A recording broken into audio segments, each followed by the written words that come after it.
കർത്താവിന്റെ അതിപരിശുദ്ധമായ നാമം ഈ നല്ല പകലിൽ വാഴ്ത്തപ്പെടുമാറാകട്ടെ.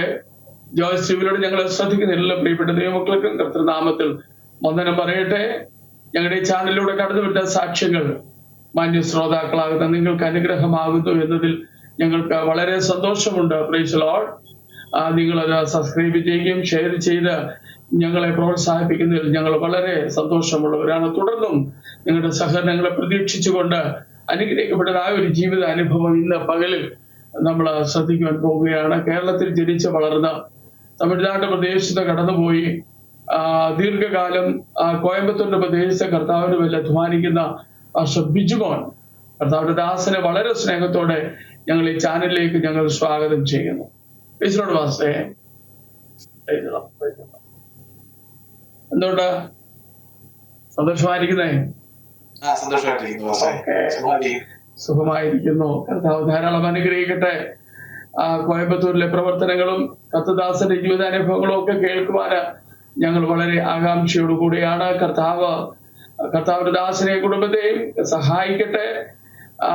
ഒന്ന് സ്വയമായിട്ടൊന്ന് പരിചയപ്പെടുത്തിയാട്ടെ, 2 വാക്കിലൊന്ന് പരിചയപ്പെടുത്തിയാട്ടെ കർത്താവിന്റെ ദാസൻ. കർത്താവിന്റെ പരിശുദ്ധ നാമം മഹത്വപ്പെടുമാറാകട്ടെ. ഇന്ന് പകൽ സമയത്ത് നിങ്ങളോടൊപ്പം ആയിരിക്കാൻ, വിശേഷാൽ എൻ്റെ ജീവിതത്തിലുള്ളതായ സാക്ഷ്യത്തോടെ ബന്ധപ്പെട്ട് അല്പനിമിഷം നിങ്ങളുമായിട്ട് സംസാരിക്കുവാൻ ദൈവം എനിക്ക് തന്ന വലിയ കൃപകൾക്കായിട്ട് ദൈവത്തെ സ്തുതിക്കുന്നു. എൻ്റെ പേര് ബിജുമോൻ ആണ്. ഞാൻ കേരളത്തിലെ കോട്ടയം ജില്ലയില് ആണ് എൻ്റെ സ്വദേശം. കോട്ടയം ജില്ലയിൽ ഞാൻ ജനിച്ചു വളർന്നത് കാഞ്ഞിരപ്പള്ളി എന്ന് പറയുന്ന സ്ഥലത്താണെങ്കിൽ ഇപ്പോ എൻ്റെ വീട് കറുകച്ചാലിനടുത്താണ്, മയിലാടി എന്ന് പറയും. അവിടെ എൻ്റെ പപ്പായും മമ്മിയൊക്കെ ഉണ്ട്, ഫാമിലിയിൽ അവിടെയാണ്. ഞാൻ 2004 തമിഴ്നാട്ടിലേക്ക് കടന്നു വരികയും കർത്താവിന്റെ വേലയോടനുബന്ധിച്ച് ഇവിടെ കടന്നു വരികയും ഇവിടെ ഏകദേശം ഒരു 20 വർഷത്തോളം ഇവിടെ കർത്താവിന്റെ വേലയിലായിരിക്കുന്നു.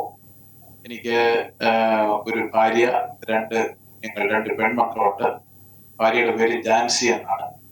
മൂത്ത മോള് പ്രൈസിമോൾ എന്നാണ് അവളുടെ പേര്. രണ്ടാമത്തെ മോളുടെ പേര് പ്രിൻസിമോൾ എന്നാണ്. മൂത്ത മോള് ഇപ്പം +2 ഫൈനലായിട്ട് പരീക്ഷ നടന്നുകൊണ്ടിരിക്കുന്നു. രണ്ടാമത്തെ മോൾ 9ാം ക്ലാസ്സില്. ഇങ്ങനെയാണ് ഞങ്ങളുടെ ഫാമിലിയുടെ. ഓക്കെ പാസ്റ്റേ.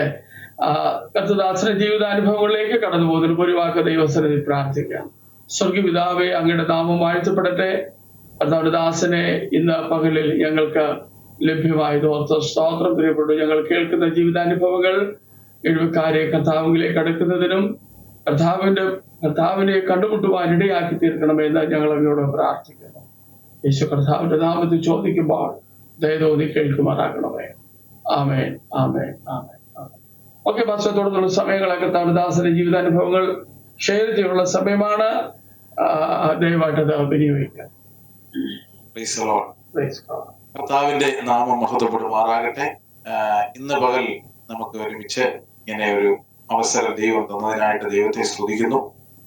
എന്റെ സാക്ഷ്യം പറയുന്നതിന് മുൻപായിട്ട് ദൈവം എനിക്ക് അനേക പാട്ടുകൾ തന്നിട്ടുണ്ട്. മലയാളം, തമിഴിലൊക്കെ നന്നായിട്ട് പാട്ട് എഴുതുവാനുള്ള കൃപ ദൈവം തന്നിട്ടുണ്ട്. അതിൽ റീസെന്റ് ആയിട്ട് എഴുതിയ ഒരു പാട്ട് നിങ്ങൾക്ക് വേണ്ടി പാടി അതിനുശേഷം ഒരു സാക്ഷ്യത്തിലേക്ക് കടന്നു പോകാൻ ആഗ്രഹിക്കുന്നു.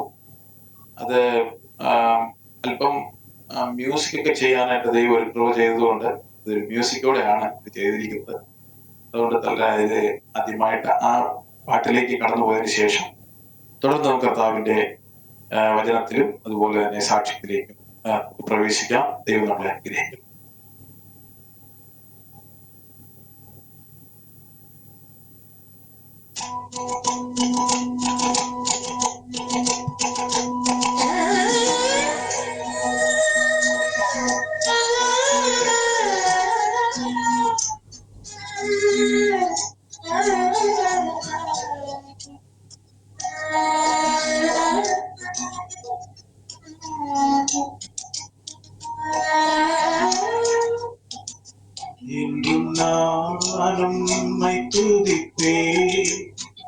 எந்தன் நண்பரேசுநாதா,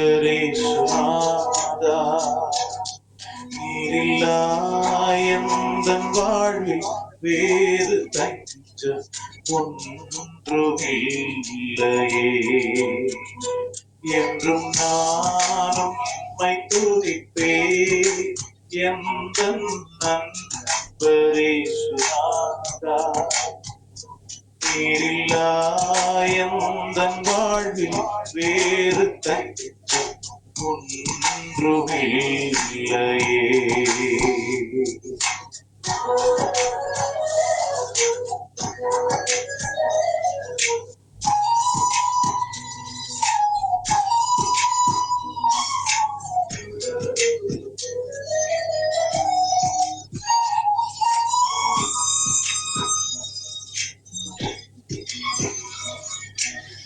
கண்ணீர் யாவும் துடைப்பவரே, எந்தன் பாரங்கள் சுமப்பவரே. கண்ணீர் யாவும் துடைப்பவரே, எந்தன் பாரங்கள் சுமப்பவரே. மகிழ்ச்சியை தந்தவரே, உந்தன் மகிமையால் நிரப்பினீரே.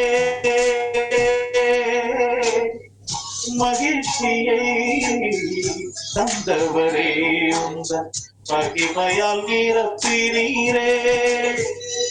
என்றும் நான் உம்மை துதிப்பேன், எந்தன் நண்பரேசுநாதா, நீரில்லா எந்தன் வாழ்வில் வேறு தஞ்சம் ஒன்றுமில்லையே.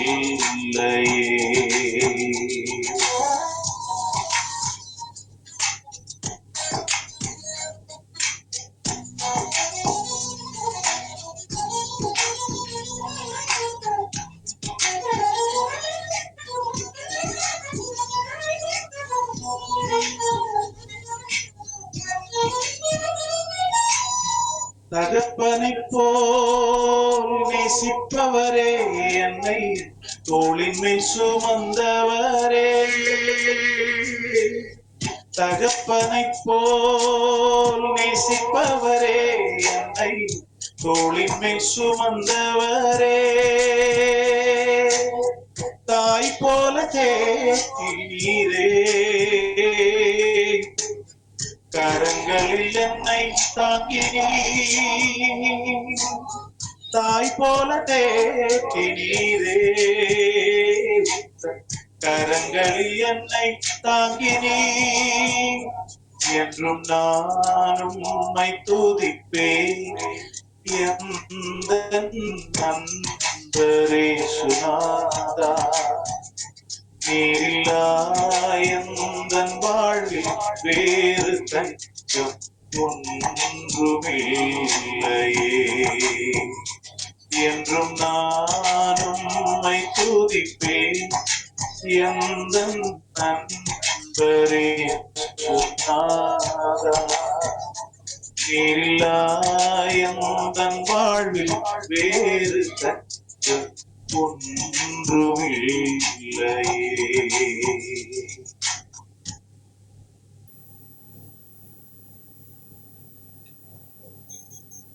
Praise the Lord. Praise the Lord. കർത്താവിന്റെ അതിപരിശുദ്ധ നാമം മഹത്വപ്പെടുമാറാകട്ടെ. ദൈവം എൻ്റെ ജീവിതത്തിൽ ഒരുപാട് ഈ കാര്യങ്ങളൊക്കെ ചെയ്യുവാനായിട്ട് എനിക്ക് ദൈവികമായ അത്ഭുതങ്ങൾ കാണുവാനായിട്ട് ദൈവം ഭാഗ്യം തന്നിട്ടുണ്ട്. ഇന്ന് ഞാൻ തമിഴ്നാടിന്റെ പ്രദേശത്ത് കോയമ്പത്തൂരിലെ സോമനൂർ എന്ന് പറയുന്ന സ്ഥലത്താണ് താമസിക്കുന്നത്. കർത്താവിന്റെ വേലയുമായി ബന്ധപ്പെട്ട് 2004 വർഷത്തില് ഞാനിവിടെ കടന്നു വരുവാനായിട്ട് ഇടയാണ്. അതിനു മുൻപായിട്ട് എൻ്റെ ദൈവവേലയിലേക്കുള്ള പ്രവേശനം, അല്ലെങ്കിൽ എങ്ങനെയാണ് ഞാൻ കർത്താവിന്റെ വേലയിലേക്ക് വന്നത് എന്നുള്ള ഒരു കാര്യം ഞാൻ പങ്കുവയ്ക്കാനായിട്ട് ആഗ്രഹിക്കുകയാണ്. ഞാൻ സംസാരിക്കുന്നത് കേൾക്കാം അല്ലേ? മൈക്കിനോട് ഇച്ചിരി അടുത്തിരുന്നോടെ പാസ്റ്റർ. ഞാൻ ജനിച്ചു വളർന്നത് കേരളത്തിൽ കോട്ടയം ജില്ലയിലാണ്.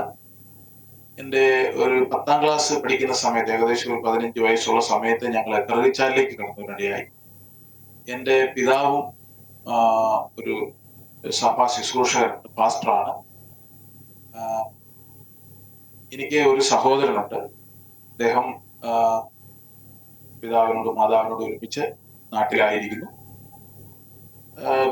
സ്കൂൾ വിദ്യാഭ്യാസത്തിന് ശേഷം ഞാൻ കോളേജിലേക്ക് കടന്നു പോകാനായിട്ട് ദൈവം എനിക്കൊരു ഒരു വഴിയൊരുക്കി.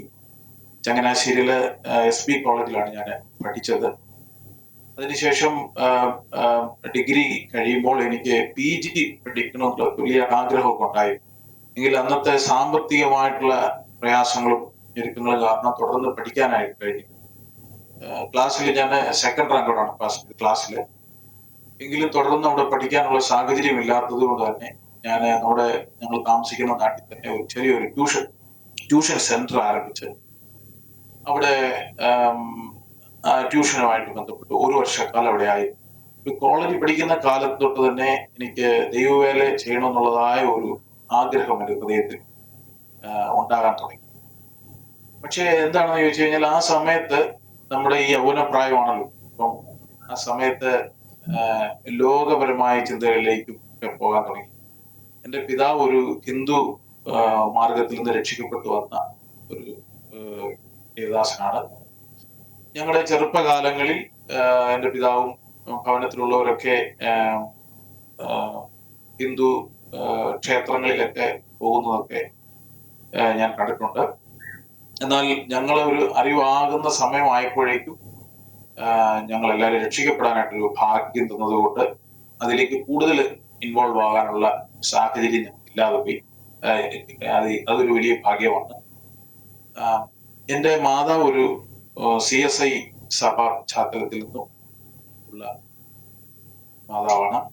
അതുകൊണ്ട് തന്നെ ചെറുപ്പകാലങ്ങളിൽ എൻ്റെ അമ്മ ഞങ്ങൾക്ക് ദൈവവചനം പഠിപ്പിക്കാനും വായിക്കാനും പ്രാർത്ഥിക്കാനും ഒക്കെ ഉള്ളതായ ഒരു രീതിയിലേക്ക് ഞങ്ങളെ നടത്തുവാനും, അതുപോലെ അന്നത്തെ കാലത്ത് പെന്തക്കോസ്ത് സഭകൾ, ആത്മീയ സഭകളൊക്കെ കുറവായതുകൊണ്ട് അടുത്തുള്ളതായ ആ CSI ചർച്ചിലേക്ക് ഞങ്ങളെ എല്ലാ ഞായറാഴ്ചയും ഞങ്ങളെ വിടുന്ന ഒരു അനുഭവമാണ്. അതുകൊണ്ട് തന്നെ ചെറുപ്പം തൊട്ടേ ഞങ്ങൾക്ക് ദൈവവചനമായിട്ടൊരു ഒരു ഒരു ഒരു അടുപ്പം മാതാവ് മുഖാന്തരം ഞങ്ങൾക്ക് എത്തിക്കാനിടയായി. അതിനുശേഷം പിതാവ് രക്ഷിക്കപ്പെട്ടു. ഞങ്ങളെല്ലാം ഒരുമിച്ച് ദൈവസ്ഥലേക്ക് വന്നതോടുകൂടി ആത്മീയമായ രീതിയിലേക്ക് ആത്മീയ സഭയിലേക്ക് ഞങ്ങൾക്ക് വരുവാനായിട്ടും ആ രീതിയിൽ ആത്മീയമായി ഞങ്ങൾക്ക് ജീവിക്കാനുള്ള സാഹചര്യങ്ങളിലേക്ക് ദൈവം ഞങ്ങളെ കൊണ്ടുവന്നു. സ്ഥലം മാറി ഞങ്ങള് വന്നത് ഞങ്ങൾക്ക് വലിയൊരു നന്മയായി മാറി. അവിടെ തന്നെ ഇരുന്നിരുന്നെങ്കിൽ ഒരുപക്ഷെ നമ്മൾ ദൈവസ്ഥലത്തിന് നിൽക്കുവാൻ സാധിക്കുമെന്ന് അറിയത്തില്ല. അപ്പൊ സ്ഥലം മാറിയത് ഒരു വലിയൊരു നന്മയായി. പുതിയൊരു സ്ഥലം, പുതിയ സാഹചര്യങ്ങൾ, പുതിയ സഭ, ഇങ്ങനെയൊക്കെയുള്ള കാര്യങ്ങളിലേക്ക് വന്നു. അതിനുശേഷം ഞാൻ എൻ്റെ കോളേജ് വിദ്യാഭ്യാസ കാലത്ത് ആണ് ഞാൻ സ്നാനപ്പെടുന്നത്. അപ്പൊ ആ സ്നാനപ്പെടുന്നതോട് ബന്ധപ്പെട്ട് ഒരു കാര്യം എൻ്റെ ജീവിതത്തിൽ വന്ന ഒരു അത്ഭുതം ഞാൻ പങ്കുവയ്ക്കാനായിട്ട് ആഗ്രഹിക്കുന്നു. അത് എന്താണെന്ന് വെച്ചാല്, ഞാൻ ഈ പഠിക്കുന്ന സമയത്ത് ഒരല്പം ഈ കളരിയൊക്കെ പഠിക്കാനായിട്ട് താല്പര്യപ്പെട്ടു. ഞങ്ങളുടെ ഫാമിലിയില് വേറെ എല്ലാവരും ഈ കാര്യം പഠിച്ചിട്ടുള്ള ആളുകളായതുകൊണ്ട് ഞങ്ങളും അതിലേക്ക് പോകാൻ ഒരു ആഗ്രഹം ഞങ്ങൾക്ക്. അപ്പം അതുമായിട്ട് ബന്ധപ്പെട്ട് ഞങ്ങളുടെ സ്വന്തത്തിലുള്ള ഒരു ഭവനത്തിലേക്ക് ഞങ്ങൾ കടന്നുപോയി. അവിടെ ചെന്ന് ഞങ്ങളിത് പഠിക്കാൻ ആഗ്രഹിച്ചു. അവിടെ എന്താണെന്ന് ചോദിച്ചു കഴിഞ്ഞാൽ അവിടെ ഒരുപാട് വിഗ്രഹങ്ങളൊക്കെ ഉണ്ട്, ഒരുപാട് ഫോട്ടോകളുണ്ട്. അതിന് മുമ്പില് വണങ്ങിയിട്ട് വേണം ഈ കളത്തിലേക്ക് ഇറങ്ങാൻ, ഈ കളരി പഠിക്കാനായിട്ട്. അപ്പം അതൊരു എനിക്ക് ഒരു ഭയങ്കര ഒരു ബുദ്ധിമുട്ടായി തോന്നിയെങ്കിലും കളരി പഠിക്കണം എന്നുള്ള ആഗ്രഹം കൊണ്ട് അത് സഹിച്ചുകൊണ്ട് ഞങ്ങളത് ചെയ്തുകൊണ്ടിരിക്കുകയായിരുന്നു. അങ്ങനെ ഒരു ഏകദേശം ഒരു 2 വർഷത്തോളം കടന്നുപോയി. ഞാൻ ആ സമയത്ത് കോളേജിൽ പ്രീ ഡിഗ്രി പഠിക്കുന്ന കാലഘട്ടങ്ങളാണ്, ഡിഗ്രി സമയമാണെന്ന് തോന്നുന്നു, ആ സമയങ്ങളൊക്കെ. അങ്ങനെ ഒരു ദിവസം ഞങ്ങൾ ചർച്ചിൽ പോകുമ്പോൾ അവിടെയുള്ള ഒരമ്മ, സഭയിലുള്ള ഒരമ്മ എൻ്റെ അമ്മയെ വിളിച്ചിട്ട് പറഞ്ഞു, നിങ്ങളുടെ മൂത്ത മകൻ, ഞാനാണ് ഭവനത്തിലെ മൂത്ത മകൻ, നിങ്ങളുടെ മൂത്ത മകൻ ഒരു ഹിന്ദു ക്ഷേത്രത്തിൽ പോയി പോകുന്നതായിട്ടും ഒക്കെ കണ്ടു എന്നുള്ള രീതിയിൽ പറഞ്ഞു. അത് ദൈവത്തിന്റെ ഹിതമുള്ള കാര്യമല്ല. അതുകൊണ്ട് നിങ്ങൾ മകനോടൊന്ന് സംസാരിച്ച് ദൈവസന്നിധിയിലേക്ക് മകനെ നിങ്ങൾ കൊണ്ടുവരാൻ ഒരു കാര്യം ചെയ്യണം. വീട്ടിൽ വന്നപ്പോ എന്നോട് പറഞ്ഞ അമ്മ പറഞ്ഞു, ഇങ്ങനെ ഒരു കാര്യം ചർച്ചിലുള്ള ഒരു അമ്മ ഇങ്ങനെ ഒരു പ്രവാചകയാണ് ഇങ്ങനെ പറഞ്ഞിട്ടുണ്ട് എന്ന് പറഞ്ഞപ്പോൾ ഞാനിങ്ങനെ ആലോചിച്ചു, അങ്ങനെ ഒരു കാര്യം നമ്മൾ ചെയ്യുന്നില്ല. അപ്പോഴാണ് ഈ ഒരു കാര്യം മനസ്സിലേക്ക് വന്നത്. ഇങ്ങനെ ഫോട്ടോയുടെ മുമ്പിൽ നമ്മൾ വണങ്ങിയിട്ടാണ് നമ്മൾ കടന്നു പോകുന്നത്, കാര്യങ്ങൾ ചെയ്യുന്നത്. അപ്പൊ ഞാൻ അമ്മയോട് പറഞ്ഞു, അമ്മ ഇങ്ങനെ ഒരു കാര്യം ചെയ്യുന്നുണ്ട് എന്ന് പറഞ്ഞപ്പോ അമ്മ പറഞ്ഞു, പെട്ടെന്ന് തന്നെ നീ അതിൽ നിന്ന് വെളിയെ വരണം, ഇല്ലെന്നുണ്ടെങ്കിൽ നിനക്ക് അത് വലിയ പ്രശ്നമാകും. കാരണം അമ്മ പറഞ്ഞത്, പ്രാർത്ഥിച്ച ദൈവാത്മാവ് പറഞ്ഞത് എന്താണെന്ന് ചോദിച്ചാല്, നിനക്കൊരു പോലീസ് കേസ് വരാൻ പോവുകയാണ്, സ്റ്റേഷനിൽ കൊണ്ടുപോയി അതിനുശേഷം ജയിലിലേക്ക് കൊണ്ടുപോകും എന്നുള്ള ഒരു കാര്യമാണ് അമ്മ പറഞ്ഞത്. അപ്പം എനിക്ക് സ്വാഭാവികമായിട്ട് നമ്മളെല്ലാം ഭയക്കുന്നത് പോലെ എനിക്കൊരു ഭയം ഉണ്ടായി. ഉടനെ തന്നെ ഞാൻ അടുത്ത ആഴ്ച കടന്നു വന്നപ്പോൾ ഞാൻ അവിടെയുള്ള ആശാനോട് പറഞ്ഞു, ആശാനെ, ഞാൻ ഇനി ഒരു 2 ആഴ്ച കൂടെ ഞാൻ വരത്തുള്ളൂ, അത് കഴിഞ്ഞ ശേഷം ഞാൻ സ്നാനപ്പെടാൻ പോവുകയാണ്, സ്നാനപ്പെട്ട് കഴിഞ്ഞാൽ ഈ കാര്യങ്ങളൊന്നും ചെയ്യാൻ പറ്റത്തില്ല എന്നുള്ളൊരു, അവരെ നമുക്ക് വെറുപ്പിക്കാൻ പറ്റത്തില്ല. അപ്പൊ ആ രീതിയിൽ സംസാരിച്ചു. അദ്ദേഹം അന്നേരം എന്റെ തോളിൽ തട്ടിട്ട് എന്നോട് പറഞ്ഞത്, മോനെ, നീ തിരഞ്ഞെടുക്കുന്ന വഴി നല്ല വഴിയാണ്, ഇതൊന്നും വേണ്ട, ഇതൊന്നും നല്ല ഒരു കാര്യമല്ല എന്നുള്ള രീതിയിൽ അദ്ദേഹം പറഞ്ഞ് എന്നെ ധൈര്യപ്പെടുത്തി. അതിനുശേഷം 2 ആഴ്ച കഴിഞ്ഞതിന് ശേഷം ഞാൻ അവിടുന്ന് പോരുകയാണ്. ഞാനും എന്റെ അനിയനും ഉണ്ട്. ഞാൻ പോകുന്നതോടുകൂടെ എന്റെ അനിയനും അത് നിർത്താനായിട്ടിടയായി. പോന്നു കഴിഞ്ഞതിന് ശേഷം അതിന്റെ പിറ്റേ ആഴ്ച എന്ത് സംഭവിച്ചെന്ന് ചോദിച്ചാൽ, ഈ കളരി നടത്തിക്കൊണ്ടിരിക്കുന്ന കളരി സംഘത്തിലെ അതിന്റെ കളം എന്ന് പറയും നടത്തുന്ന സ്ഥലം, ആ സ്ഥലത്തേക്ക് കുറെ പോലീസുകാർ കടന്നു വരികയും അവിടെ പഠിപ്പിച്ചുകൊണ്ടിരുന്ന ആശാന്മാരെയും പഠിച്ചുകൊണ്ടിരുന്ന സ്റ്റുഡൻസിനെ എല്ലാവരെയും പിടിച്ചുകൊണ്ടുപോയി സ്റ്റേഷനിൽ കൊണ്ടുപോയി. അതിനുശേഷം കുറെ കള്ള കേസുകളെല്ലാം അവരുടെ മേളിൽ വെച്ച് എല്ലാവരെയും ജയിലിലേക്ക് കൊണ്ട് റിമാൻഡ് ചെയ്യാനായിട്ട് റെഡിയായി. ഇത് അറിഞ്ഞ നിമിഷം തന്നെ എനിക്ക് വലിയ ഒരു ഭയം വന്നു. കാരണം ദൈവത്തിന്റെ ആത്മാവ് നമ്മളെ എത്രത്തോളം ദൈവം നമ്മളെ എത്രത്തോളം സ്നേഹിക്കുന്നു, ദൈവത്തിന്റെ ആത്മാവ് നമ്മളെ എത്രത്തോളം ആ ഒരു ആപത്കരമായ സിറ്റുവേഷനിൽ നിന്ന് നമ്മളെ എത്രത്തോളം വിടുവിച്ചു കൊണ്ടുവരുന്നു എന്നുള്ളതായ ഒരു അത്ഭുതകരമായ ഒരു കാര്യം അനുഭവിക്കാനിടയിൽ അത് എന്റെ ജീവിതത്തിൽ വലിയൊരു മാറ്റത്തിന് കാരണമായി. അങ്ങനെയാണ് ഞാൻ ഈ ദൈവസന്നിധിയിലേക്ക് എന്നെ സമർപ്പിക്കാനിടയാകുന്നത്. അങ്ങനെ ഞാൻ സ്നാനപ്പെടാൻ തീരുമാനിച്ചു. എന്റെ ആശാനോട് ഞാൻ കള്ളം പറഞ്ഞ സ്നാനപ്പെടാൻ പോവാം, പക്ഷെ അത് പിന്നീട് അത് അന്വർത്ഥമായി തീരാനിടയായി. അത് ഒരു ദൈവസന്നിധിയിലേക്ക് അടുക്കാൻ ഒരു കാരണമായിട്ട് സഭയിൽ പോയി പാസ്റ്റർ പറഞ്ഞു. ഞങ്ങളന്ന് APC ചർച്ചിലാണ് പോയിക്കൊണ്ടിരിക്കുന്നത്, മല്ലപ്പള്ളി സെന്ററിന്റെ ഒരു ചാർട്ട്. ഞാൻ പാസ്റ്ററോട് പറയും, പാസ്റ്റർ, എനിക്ക് സ്നാനപ്പെടണം എന്ന് പറയും. 1999 നവംബർ മാസം 5-ാം തീയതി ഞാൻ കർത്താവിനെ സ്വീകരിച്ച് സ്നാനപ്പെടുവാൻ ഇടയായി. അതിനുശേഷം കോളേജിന്റെ ഫൈനൽ ഇയർ ആണ് സമയത്ത് 99. സ്നാനപ്പെട്ടതിന് ശേഷം ആ സ്നാനപ്പെടുന്ന സമയത്ത് എന്റെ കൂടെ പഠിക്കുന്ന എല്ലാ സ്റ്റുഡൻസിനെയും, എന്റെ കൂട്ടുകാരെല്ലാം ഞാൻ ചർച്ചയിൽ കൊണ്ടുവരികയും, അതില് ഹിന്ദുക്കളുണ്ട്, മുസ്ലിംസ് ഉണ്ട്, മറ്റ് നാമധേയ ക്രിസ്തീയ സഭകളിൽ പോകുന്ന ആളുകളുണ്ട്, ഇവരെല്ലാവരും കൊണ്ടുവരാനിടയായി. അതൊരു വലിയ സാക്ഷിയായിട്ട് എനിക്ക് തീരുമാനിച്ചു.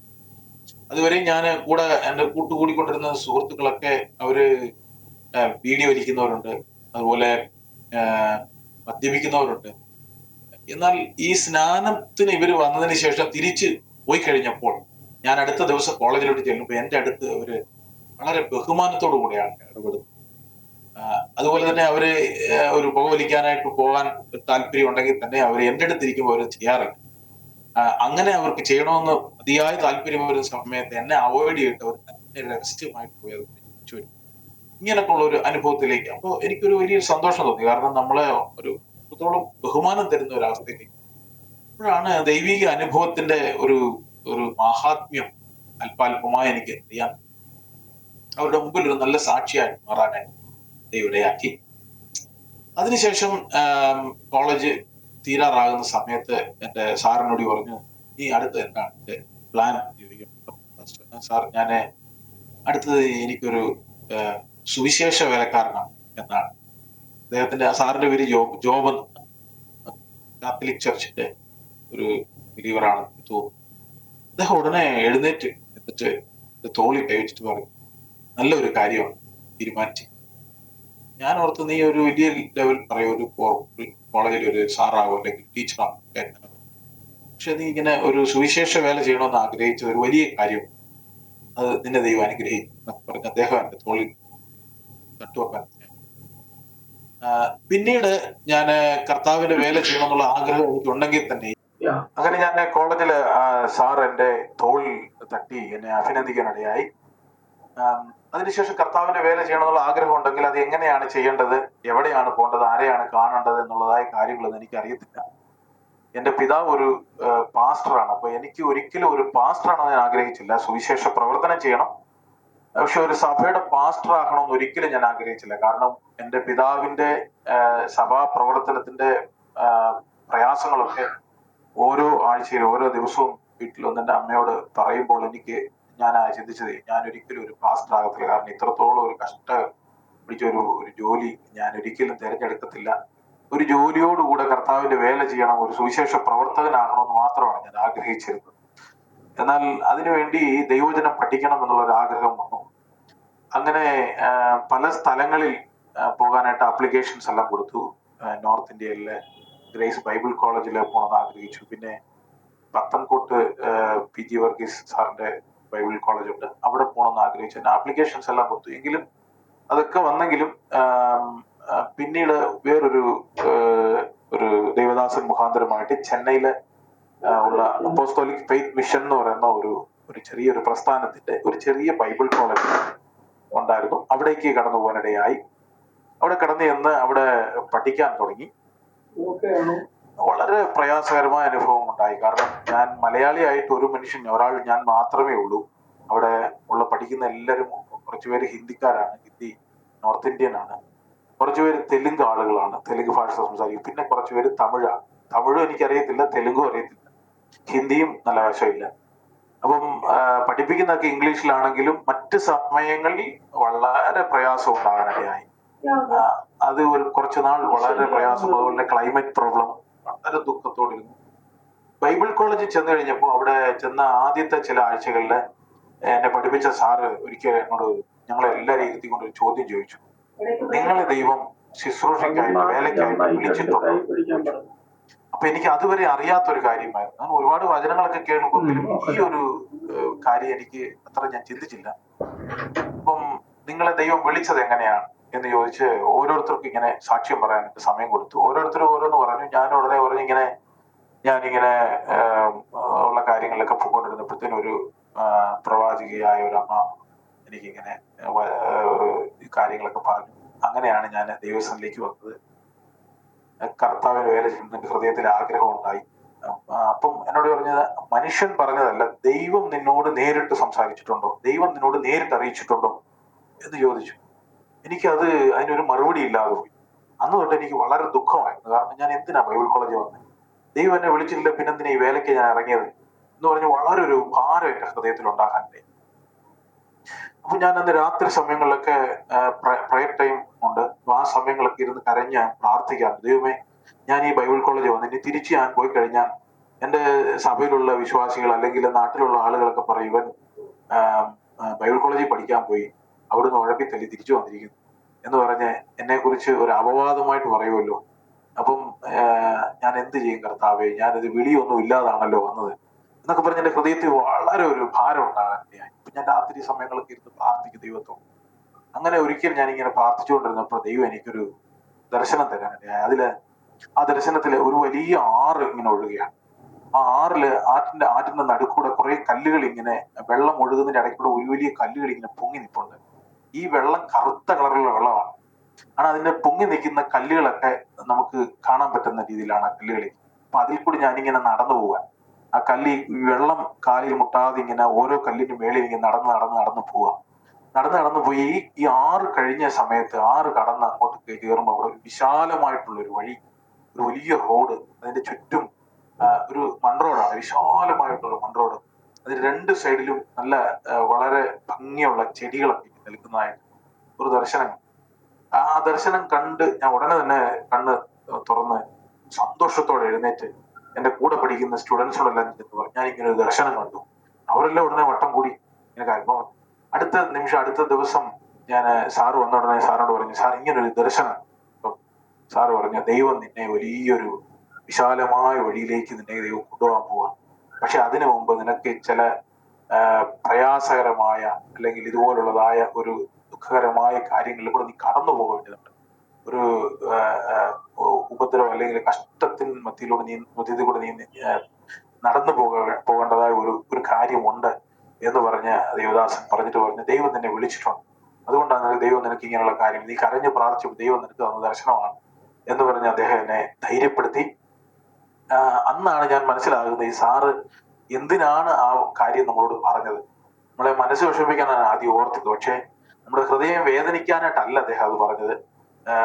പ്രത്യേകത നമ്മള് അധികമായിട്ട് ദൈവത്തോട് കരഞ്ഞ് അപേക്ഷിച്ച് ദൈവിക സാന്നിധ്യം അല്ലെങ്കിൽ ദൈവത്തിന്റെ ഹിതം എന്താണെന്നുള്ളത് നമ്മൾ അറിഞ്ഞ് മനസ്സിലാക്കി ദൈവത്തിന് വേണ്ടി ശക്തമായി നിൽക്കാനുള്ള ഒരു പ്രചോദനമായിരുന്നു കർത്താവ് ദേവദാസൻ മുഖാന്തരം നമുക്ക് തന്നത് എന്നുള്ളത് മനസ്സിലാക്കി. അതിനുശേഷം ഞാൻ ദൈവത്തിന്റെ വചനം വായിക്കുമ്പോൾ ഫിലിപ്പിയർ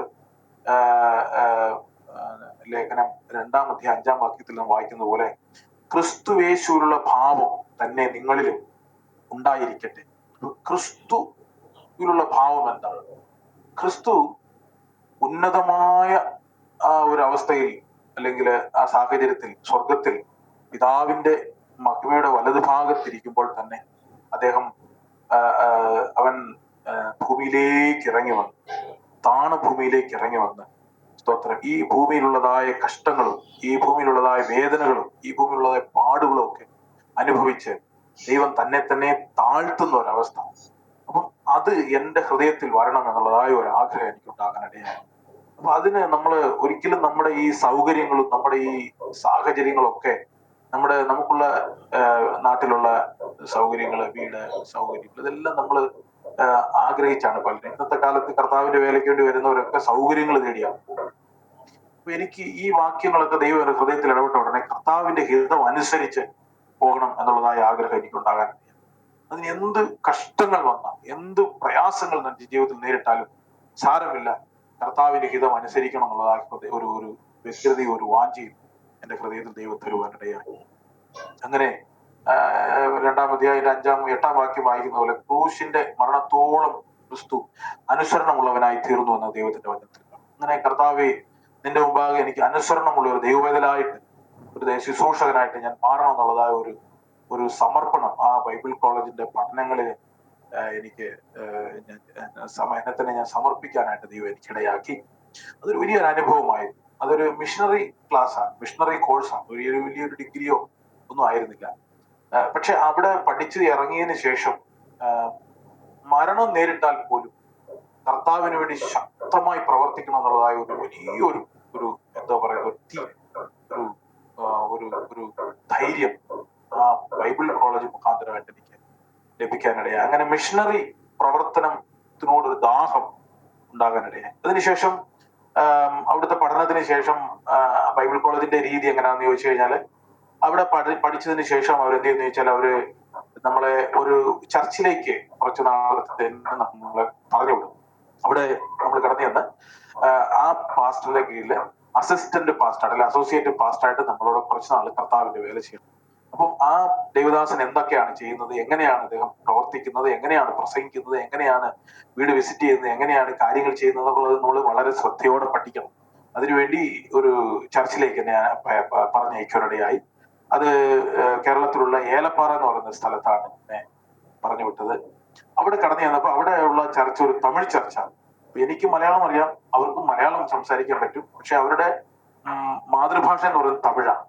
അപ്പം ഞാൻ അവിടെ ചെന്ന് കഴിഞ്ഞപ്പോഴത്തേന് അവിടുത്തെ ആ ദേവദാസന് ഒരു വലിയ വിദ്യാഭ്യാസമുള്ള ഒരു പാസ്റ്റർ അല്ല, ഒരു സാധാരണ ഒരു ദേവദാസൻ. പക്ഷെ ആ പാസ്റ്ററോട് കൂടെ പ്രവർത്തിക്കുമ്പോൾ എനിക്ക് വലിയൊരു സന്തോഷം ഉണ്ടാകാനിടയായി. കാരണം വെച്ചാൽ അദ്ദേഹത്തിന്റെ വീട്ടിലേക്ക് എന്നെ കൊണ്ടുപോയി. എനിക്ക് അല്പം ഞാൻ ഡിഗ്രി ഒക്കെ പഠിച്ചത് കൊണ്ട് അദ്ദേഹം എന്നെ വലിയൊരു സംഭവമായിട്ട് ഇങ്ങനെ ചിന്തിക്കാനിടയായി.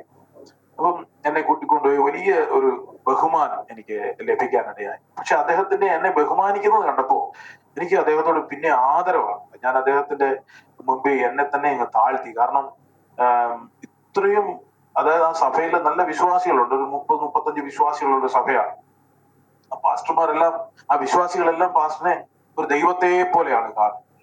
അത്രത്തോളം ബഹുമാനിക്കത്തക്ക വ്യക്തിയായിരിക്കുന്ന അദ്ദേഹം എൻ്റെ അടുത്ത് എന്നെ വലിയൊരു സംഭവമായിട്ട് ഇങ്ങനെ കാണുന്നത് കണ്ടപ്പോ എനിക്ക് തന്നെ തോന്നിയോ ഞാൻ അത്രത്തോളം വലിയ ആളാണോ. അതുകൊണ്ട് തന്നെ അദ്ദേഹത്തിന്റെ മുമ്പിൽ ഞാൻ എപ്പോഴും ഇരിക്കാറില്ല, നിൽക്കാറില്ല. അതുപോലെ തന്നെ അദ്ദേഹത്തിന്റെ ബാഗ് ചുമക്കുന്ന, അദ്ദേഹത്തിന്റെ ബൈബിൾ എടുത്തുകൊണ്ട് പോകും. ഒരു അസിസ്റ്റന്റിനെ പോലെ, ഒരു അടിമയെ പോലെ ഞാൻ അദ്ദേഹത്തിന്റെ കൂടെ നടക്കാൻ. അദ്ദേഹത്തിന് എന്നോട് വലിയ സ്നേഹമായിരുന്നു. അദ്ദേഹത്തിന് ആൺമക്കളില്ലാത്തതുകൊണ്ട് തന്നെ ഒരു മകനെ പോലെ എന്നെ സ്നേഹിക്കാനുണ്ട്. അദ്ദേഹത്തിന്റെ പേര് മാസ്റ്റർ അണ്ണാദുരൈ എന്നാണ്. അദ്ദേഹം ഏലപ്പാറയിലാണ്. കർത്താവിന്റെ ഇപ്പോഴും അദ്ദേഹം ഏലപ്പാറയിൽ തന്നെ ഉണ്ട്. അപ്പം അവിടെ എനിക്ക് വലിയൊരു അനുഭവം എന്താണെന്ന് ചോദിച്ചു കഴിഞ്ഞാല്, അവിടെ 30 വിശ്വാസികൾ ഏറെക്കുറെ ഉണ്ടായിരുന്നു.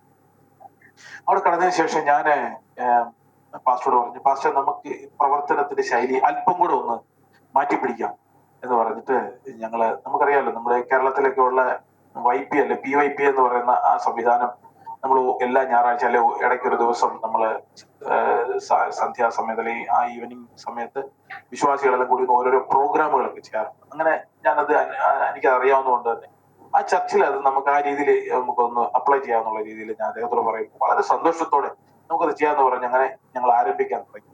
അങ്ങനെ ചെയ്തു കഴിഞ്ഞപ്പോൾ ഒരുപാട് യുവാക്കൾ, ചെറുപ്പക്കാരായിട്ടുള്ള സഹോദരന്മാരും സഹോദരിമാരും ഒരുപാട് പേര് അവിടെ കടന്നവരിടയായി. അവരൊക്കെ ഈ പ്രോഗ്രാമുകൾ ഓരോന്നോരോന്ന് ചെയ്യാൻ തുടങ്ങുമ്പോഴത്തേനും പലരും രക്ഷിക്കപ്പെടാൻ. ഞാൻ ആ സഭ വിട്ട് വെളിയിൽ വരുമ്പോൾ ആ സഭയിലെ 90 പേരുണ്ടായിരുന്നു. അത്രത്തോളം ഒരു ദൈവദാസനാകുന്ന തന്നെ വലിയ സ്നേഹമാണ്. അപ്പൊ ഈ നമുക്കത് പ്രവർത്തിക്കാനുള്ള ഒരു സാഹചര്യം ആ ദൈവദാസൻ നമുക്ക് തന്നതുകൊണ്ടാണ് നമുക്കത് ചെയ്യാൻ പറ്റുന്നത്. നമ്മുടെ സ്വന്തം കഴിവ് പറ്റത്തില്ല. കാരണം ഒരു കൂട്ടായിട്ടുള്ള പ്രവർത്തനം കൊണ്ട് മാത്രമേ അത്രത്തോളം ആത്മാക്കൾ അവിടെ നമുക്ക് കൊണ്ടുവരാൻ കഴിയുന്നുണ്ടെങ്കിൽ അത് കൂട്ടായിട്ടുള്ള പ്രവർത്തനം മാത്രമാണ് എന്നുള്ളത് എനിക്ക് മനസ്സിലാക്കുവാനിടയായി. അതിനുശേഷം കർത്താവിന്റെ വേലയുമായി ബന്ധപ്പെട്ട് ഞാൻ എന്ത് ചെയ്യണം എന്നുള്ള ഒരു ചിന്ത എനിക്ക് വന്നപ്പോൾ ഈ ദിവസങ്ങളിൽ ഈ ഏറെക്കുറെ ഒരു 2 വർഷത്തോളം ഞാൻ ചർച്ചിലുണ്ടായിരുന്നു. ആ 2 വർഷക്കാലം ഞാൻ ഇടപെടുമ്പോൾ അങ്ങനെ വരുന്ന തമിഴ് സഹോദരങ്ങളാണ് അവിടെ എല്ലാം. തമിഴ് സംസാരിക്കുന്ന എല്ലാവരും വളരെ പാവപ്പെട്ടവരും വിദ്യാഭ്യാസം ഇല്ലാത്തവരും. ഇപ്പോഴാണ് എന്റെ ഹൃദയത്തിൽ ദൈവത്തിന്റെ ഒരു നടത്തിപ്പുണ്ടായത്. എന്താന്ന് വെച്ചാല്, നിന്റെ പ്രവർത്തനം നീ പ്രവർത്തിക്കേണ്ടത് കേരളത്തിലോ അല്ലെങ്കിൽ മലയാളികളുടെ ഇടയ്ക്കല്ല, ഇതുപോലുള്ള വിദ്യാഭ്യാസം ഇല്ലാത്ത അല്ലെങ്കിൽ കഷ്ടപ്പെടുന്ന യാതൊരു തരത്തിലും അംഗീകരിക്കപ്പെടാത്ത ആളുകളുള്ള ഇടയ്ക്ക് ഞാൻ അയക്കാൻ പോവുകയാണെന്നുള്ള ഒരു ബോധ്യം എന്റെ ഹൃദയത്തിലേക്ക് ദൈവം തരുവാനിടയായി. അങ്ങനെയാണ് തമിഴ് ജനങ്ങൾക്കിടയിൽ പ്രവർത്തിക്കണം എന്നുള്ള ഒരു വാഞ്ച എന്റെ ഹൃദയത്തിൽ ഉണ്ടാകുന്നത്. അതിനുശേഷം പക്ഷേ ഈ ദേവദാസനത് അറിയത്തില്ല. അതിനുശേഷം ഈ ട്രെയിനിങ്ങിന്റെ അവസാന പീരീഡിലേക്ക് വന്നപ്പോ എന്നോട് പാസ്റ്റർ ചോദിച്ചു, ഇനി എന്താണ് ബിജുമോൻ ചെയ്യാൻ പോകുന്നത് ചോദിക്കുമ്പോൾ ഞാൻ പറഞ്ഞു, പാസ്റ്റർ ഇനി ഒന്നും ചെയ്യാനില്ല, ഇനി ഒറ്റ ഒരു കാര്യമുള്ളൂ, തമിഴ്നാട്ടിലേക്ക് പോവുക, തമിഴ് ജനങ്ങൾക്കിടയിൽ പ്രവർത്തിക്കുക. അതിന് എനിക്ക് പാസ്റ്ററിന്റെ സഹായം വേണം. പാസ്റ്റർ പറയുന്ന സ്ഥലത്ത് അല്ലെങ്കിൽ നമുക്ക് ഏത് സ്ഥലമാണോ ദൈവം നമുക്ക് തരുന്നത് ആ സ്ഥലത്തേക്ക് നമ്മൾ പോകാൻ പോവാണ്. അതുകൊണ്ട് പാസ്റ്റർ അങ്ങനെയുള്ള ഒരു സ്ഥലം എനിക്ക് പറഞ്ഞു തരണം, എനിക്ക് തമിഴ്നാട്ടിലെ വലിയ പിടിയില്ല എന്ന് പറഞ്ഞപ്പോൾ ഞങ്ങള് പ്രാർത്ഥിക്കാനായിട്ട് തുടങ്ങി. അപ്പൊ പ്രാർത്ഥിക്കുന്ന സമയത്ത് 2002 ഞാനൊരു ദർശനം കാണാനിടയായി. അത് ദർശനത്തില് ഞാനിങ്ങനെ ഒരു സഭയില് ശുശ്രൂഷിച്ചുകൊണ്ടിരിക്കുന്നു. ആ സഭ ഒരു ഹാളാണ്. ആ ഹാൾ ശുശ്രൂഷിച്ചുകൊണ്ടിരിക്കുന്നു. ആ ഹാളിൽ കുറച്ചുപേര് ഇങ്ങനെ ഇരിപ്പുണ്ട്. അതിന് ചില ഭാഗങ്ങളൊക്കെ ഇങ്ങനെ നനവുണ്ട്. ഈ ഷീറ്റ് വെള്ളം താഴോട്ട് വിട്ട് നനവ് ഇങ്ങനെയുള്ള ഒരു ചർച്ച് ഹാള് കാണാൻ ഇടയായി. രാവിലെ എഴുന്നേറ്റ് ഞാൻ പാസ്റ്ററോട് പറഞ്ഞു, പാസ്റ്റർ ഞാനിങ്ങനെ ഒരു ദർശനം കാണാനായിട്ട്. ഈ എന്റെ ട്രെയിനിങ് തരുന്ന എന്റെ പാസ്റ്റർ, അദ്ദേഹം എപ്പോഴും ദർശനം കാണുന്ന ഒരു ദേവദാസൻ, എപ്പോഴും ദർശനം കാണുന്നത്. ഓരോ ദിവസം രാവിലെ എഴുന്നേറ്റ് വന്ന് ഞാൻ പാസ്റ്റർ കൂടാണല്ലോ താമസിക്കുക. അപ്പൊ രാവിലെ എഴുന്നേറ്റ് വന്ന് എന്റെ ഉള്ളിലേക്ക് വരും. എന്നോട് ബിജുമോൻ, ഇന്നലെ ഞാനൊരു സ്വപ്നം ദൈവം കാണിച്ചു. എന്താന്ന് വെച്ചാൽ, ഞാൻ യേശു ക്രിസ്തു ഞാനിവിടെ ഇങ്ങനെ വയലിലേക്ക് നടന്നു പോവുകയാണ്. അപ്പൊ അവിടെ ഒരുപാട് നെല്ലുകൾ ഇങ്ങനെ വിളഞ്ഞു നിൽക്കുക. അപ്പം കർത്താവ് പറയാണ്, നീ ഇതെല്ലാം നിനക്കുള്ളത്, ഇതെല്ലാം നീ കൊയ്ത് നീ എടുത്തോളൂ എന്നിങ്ങനെ ഓരോ ദിവസവും ഓരോ ദർശനം. ഞാൻ ഒരു ഉദാഹരണത്തിന് പറഞ്ഞതോളൂ.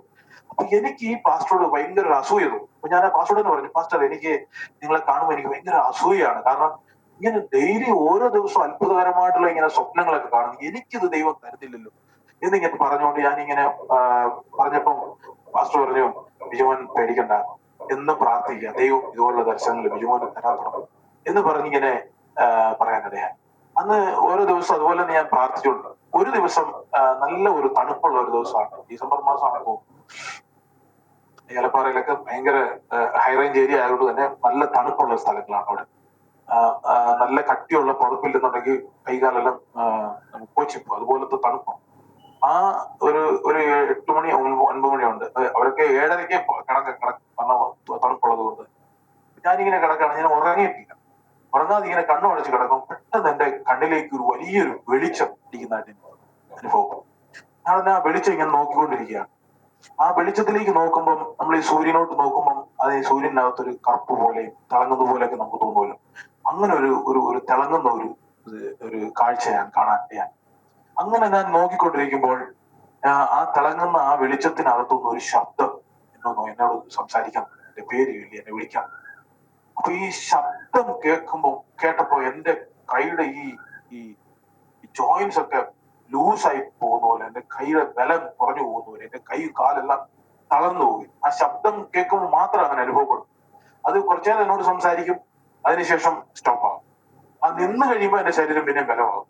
ഞാൻ കുറച്ചൊന്ന് ബലമായി ഒന്ന് കൈയെല്ലാം ഒന്ന് പൊങ്ങി എടുത്തു വരുമ്പോഴത്തേന് വീണ്ടും അടുത്ത വാക്കുകൾ ഇങ്ങനെ സംസാരിക്കും. ഇങ്ങനെ ഏകദേശം ഒരു 10 മിനിറ്റോളം എന്നോട് ആ ശബ്ദം ഇങ്ങനെ സംസാരിച്ചു. ആ ശബ്ദം സംസാരിച്ചതിന്റെ മൊത്തമായിട്ടുള്ള കാര്യം എന്താന്ന് വെച്ചാൽ, മകനെ, നിന്നെ ഞാൻ വിളിച്ച് നിന്നെ കർത്താവിനെ എന്റെ വേലയ്ക്ക് വേണ്ടിയാണ് ഞാൻ വിളിച്ചിരിക്കുന്നത്. നിന്റെ ജീവിതത്തിൽ ഒരുപാട് പാപങ്ങളുണ്ട്, നിന്റെ ജീവിതത്തിൽ ഒരുപാട് കുറ്റങ്ങളുണ്ട്, കുറവുകളുണ്ട്. പക്ഷെ അതെല്ലാം ഞാൻ നിന്നോട് ക്ഷമിച്ചിട്ട് നിന്നെ ഞാൻ എന്റെ വേലയ്ക്ക് വേണ്ടി ഞാൻ ഉപയോഗിക്കാൻ പോവുകയാണ് എന്നുള്ളതായിരുന്നു മൊത്തത്തിലുള്ള അർത്ഥം. എനിക്കത് അന്ന് രാത്രിയിൽ നിന്ന് എനിക്ക് ഡയറി എഴുതാനോ അല്ലെങ്കിൽ അത് എന്തൊക്കെയാണെന്ന് കറക്റ്റായിട്ട് എഴുതാനോ കഴിഞ്ഞില്ല. കാരണം തണുപ്പിന്റെ ആ ഒരു ഇതുകൊണ്ട് ഈ ദർശനം കഴിഞ്ഞ് വെളിച്ചം പെട്ടെന്ന് എന്നെ വിട്ട് അങ്ങ് മാറിപ്പോയി കഴിഞ്ഞപ്പം ചാടി എഴുന്നേറ്റപ്പം ആ ഭയങ്കരമായ തണുപ്പിൽ എന്റെ ശരീരം മുഴുവൻ വെട്ടി വിറക്കുകയാണ് എന്നുള്ളൊരു അനുഭവം എന്റെ ജീവിതത്തിൽ ഉണ്ടാക്കാനായിട്ട്. അതിനുശേഷം ഉടനെ തന്നെ ഞാൻ പാസ്റ്ററെ വിളിച്ചു. പാസ്റ്റർ ഓടി വന്നു. പാസ്റ്ററോട് പറഞ്ഞു, പാസ്റ്റർ ഇങ്ങനെ ഒരു സംഭവം ഉണ്ടായി. പാസ്റ്റർ എന്നെ കെട്ടിപ്പിടിച്ചിട്ട് പറഞ്ഞു, ജിമോൻ, നീ എപ്പോഴും പറയാറില്ലേ ഞാൻ സ്വപ്നം കണ്ടോണ്ടിരിക്കും. പക്ഷെ നിനക്ക് സ്വപ്നമല്ല ദൈവം തന്നത്, ഒരു ദർശനമാണ് ദൈവം നിനക്ക് തന്നത്. എന്നോട് നേരിട്ട് ദൈവം സംസാരിച്ചിരിക്കുകയാണ് എന്ന് പറയാനിട്ടിടയായി. അങ്ങനെ ഒരു വലിയൊരു അനുഭവം എന്റെ ജീവിതത്തിൽ. അതിനുശേഷം എനിക്ക് ആ ഒരു ബൈബിൾ കോളേജിലെ വിളിയെ കുറിച്ചുള്ള ഒരു ചിന്ത എനിക്ക് വന്നു.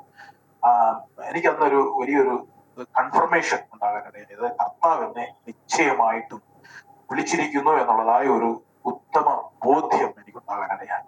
അതിനുശേഷം ഞാൻ പാസ്റ്ററോട് പറഞ്ഞു, പാസ്റ്റർ, ഇനി എനിക്ക് ഭയപ്പെടേണ്ട കാര്യമില്ല, ഞാൻ കർത്താവിന്റെ വേലയ്ക്ക് വേണ്ടി കടന്നു പോവുകയാണ്. പാസ്റ്റർ എന്നോട് പറഞ്ഞു, നമുക്കൊരു സ്ഥലം കണ്ടുപിടിക്കണം എന്ന് പറഞ്ഞ് ഞങ്ങൾ സംസാരിച്ചു. ഞങ്ങൾ കന്യാകുമാരിയിലേക്ക് കടന്നുപോയി, നാഗർകോവിൽ ഭാഗത്ത് കടന്നുപോയി. അവിടെ കഴിഞ്ഞപ്പോൾ ഒരുപാട് സഭകളുണ്ട്. ഈ സഭകളുടെ ഇടയ്ക്ക് പോയി നമ്മൾ പിന്നെ ഒരു ചർച്ച ആരംഭിക്കുന്നത് അത്ര ഭൂഷണമല്ലെന്ന് എനിക്ക് തോന്നി. കാരണം ഞാൻ ഒരു മിഷണറി ട്രെയിനിങ് കൊണ്ട് ലഭിച്ച ഒരാളായതുകൊണ്ട് തന്നെ ഈ ദൈവമക്കളുടെ ഇടയ്ക്ക് അല്ലെങ്കിൽ ക്രിസ്ത്യാനികളുടെ ഇടയ്ക്ക്, ആത്മാക്കളുള്ളവരുടെ ഇടയ്ക്ക് പ്രവർത്തിക്കുന്നതുകൊണ്ട് എനിക്ക് താല്പര്യമില്ല. അതിനുശേഷം പാസ്റ്റർ പറഞ്ഞു, നമുക്ക് ഇനി വേറൊരു സ്ഥലമുണ്ട്, ഒരു കോയമ്പത്തൂർ ഒരു സ്ഥലമുണ്ട്, അവിടെ നമുക്ക് പോകാം എന്ന് പറഞ്ഞ് അങ്ങനെയാണ് കോയമ്പത്തൂരിലേക്ക് കടന്നു വരുന്നത്. കോയമ്പത്തൂരിലെ അണ്ണൂർ എന്ന് പറയുന്ന സ്ഥലത്താണ് ആദ്യം വന്നത്. അതിനുശേഷമാണ് ഈ സോമനൂരിലേക്ക് കടന്നു വരുന്നത്. ഈ അണ്ണൂരിലേക്ക് കടന്നു വരുമ്പോൾ അവിടെ അന്ന് രാത്രിയിൽ അവിടെ ഉള്ളതായ ഒരു ദേവദാസൻ എന്തോ ഒരു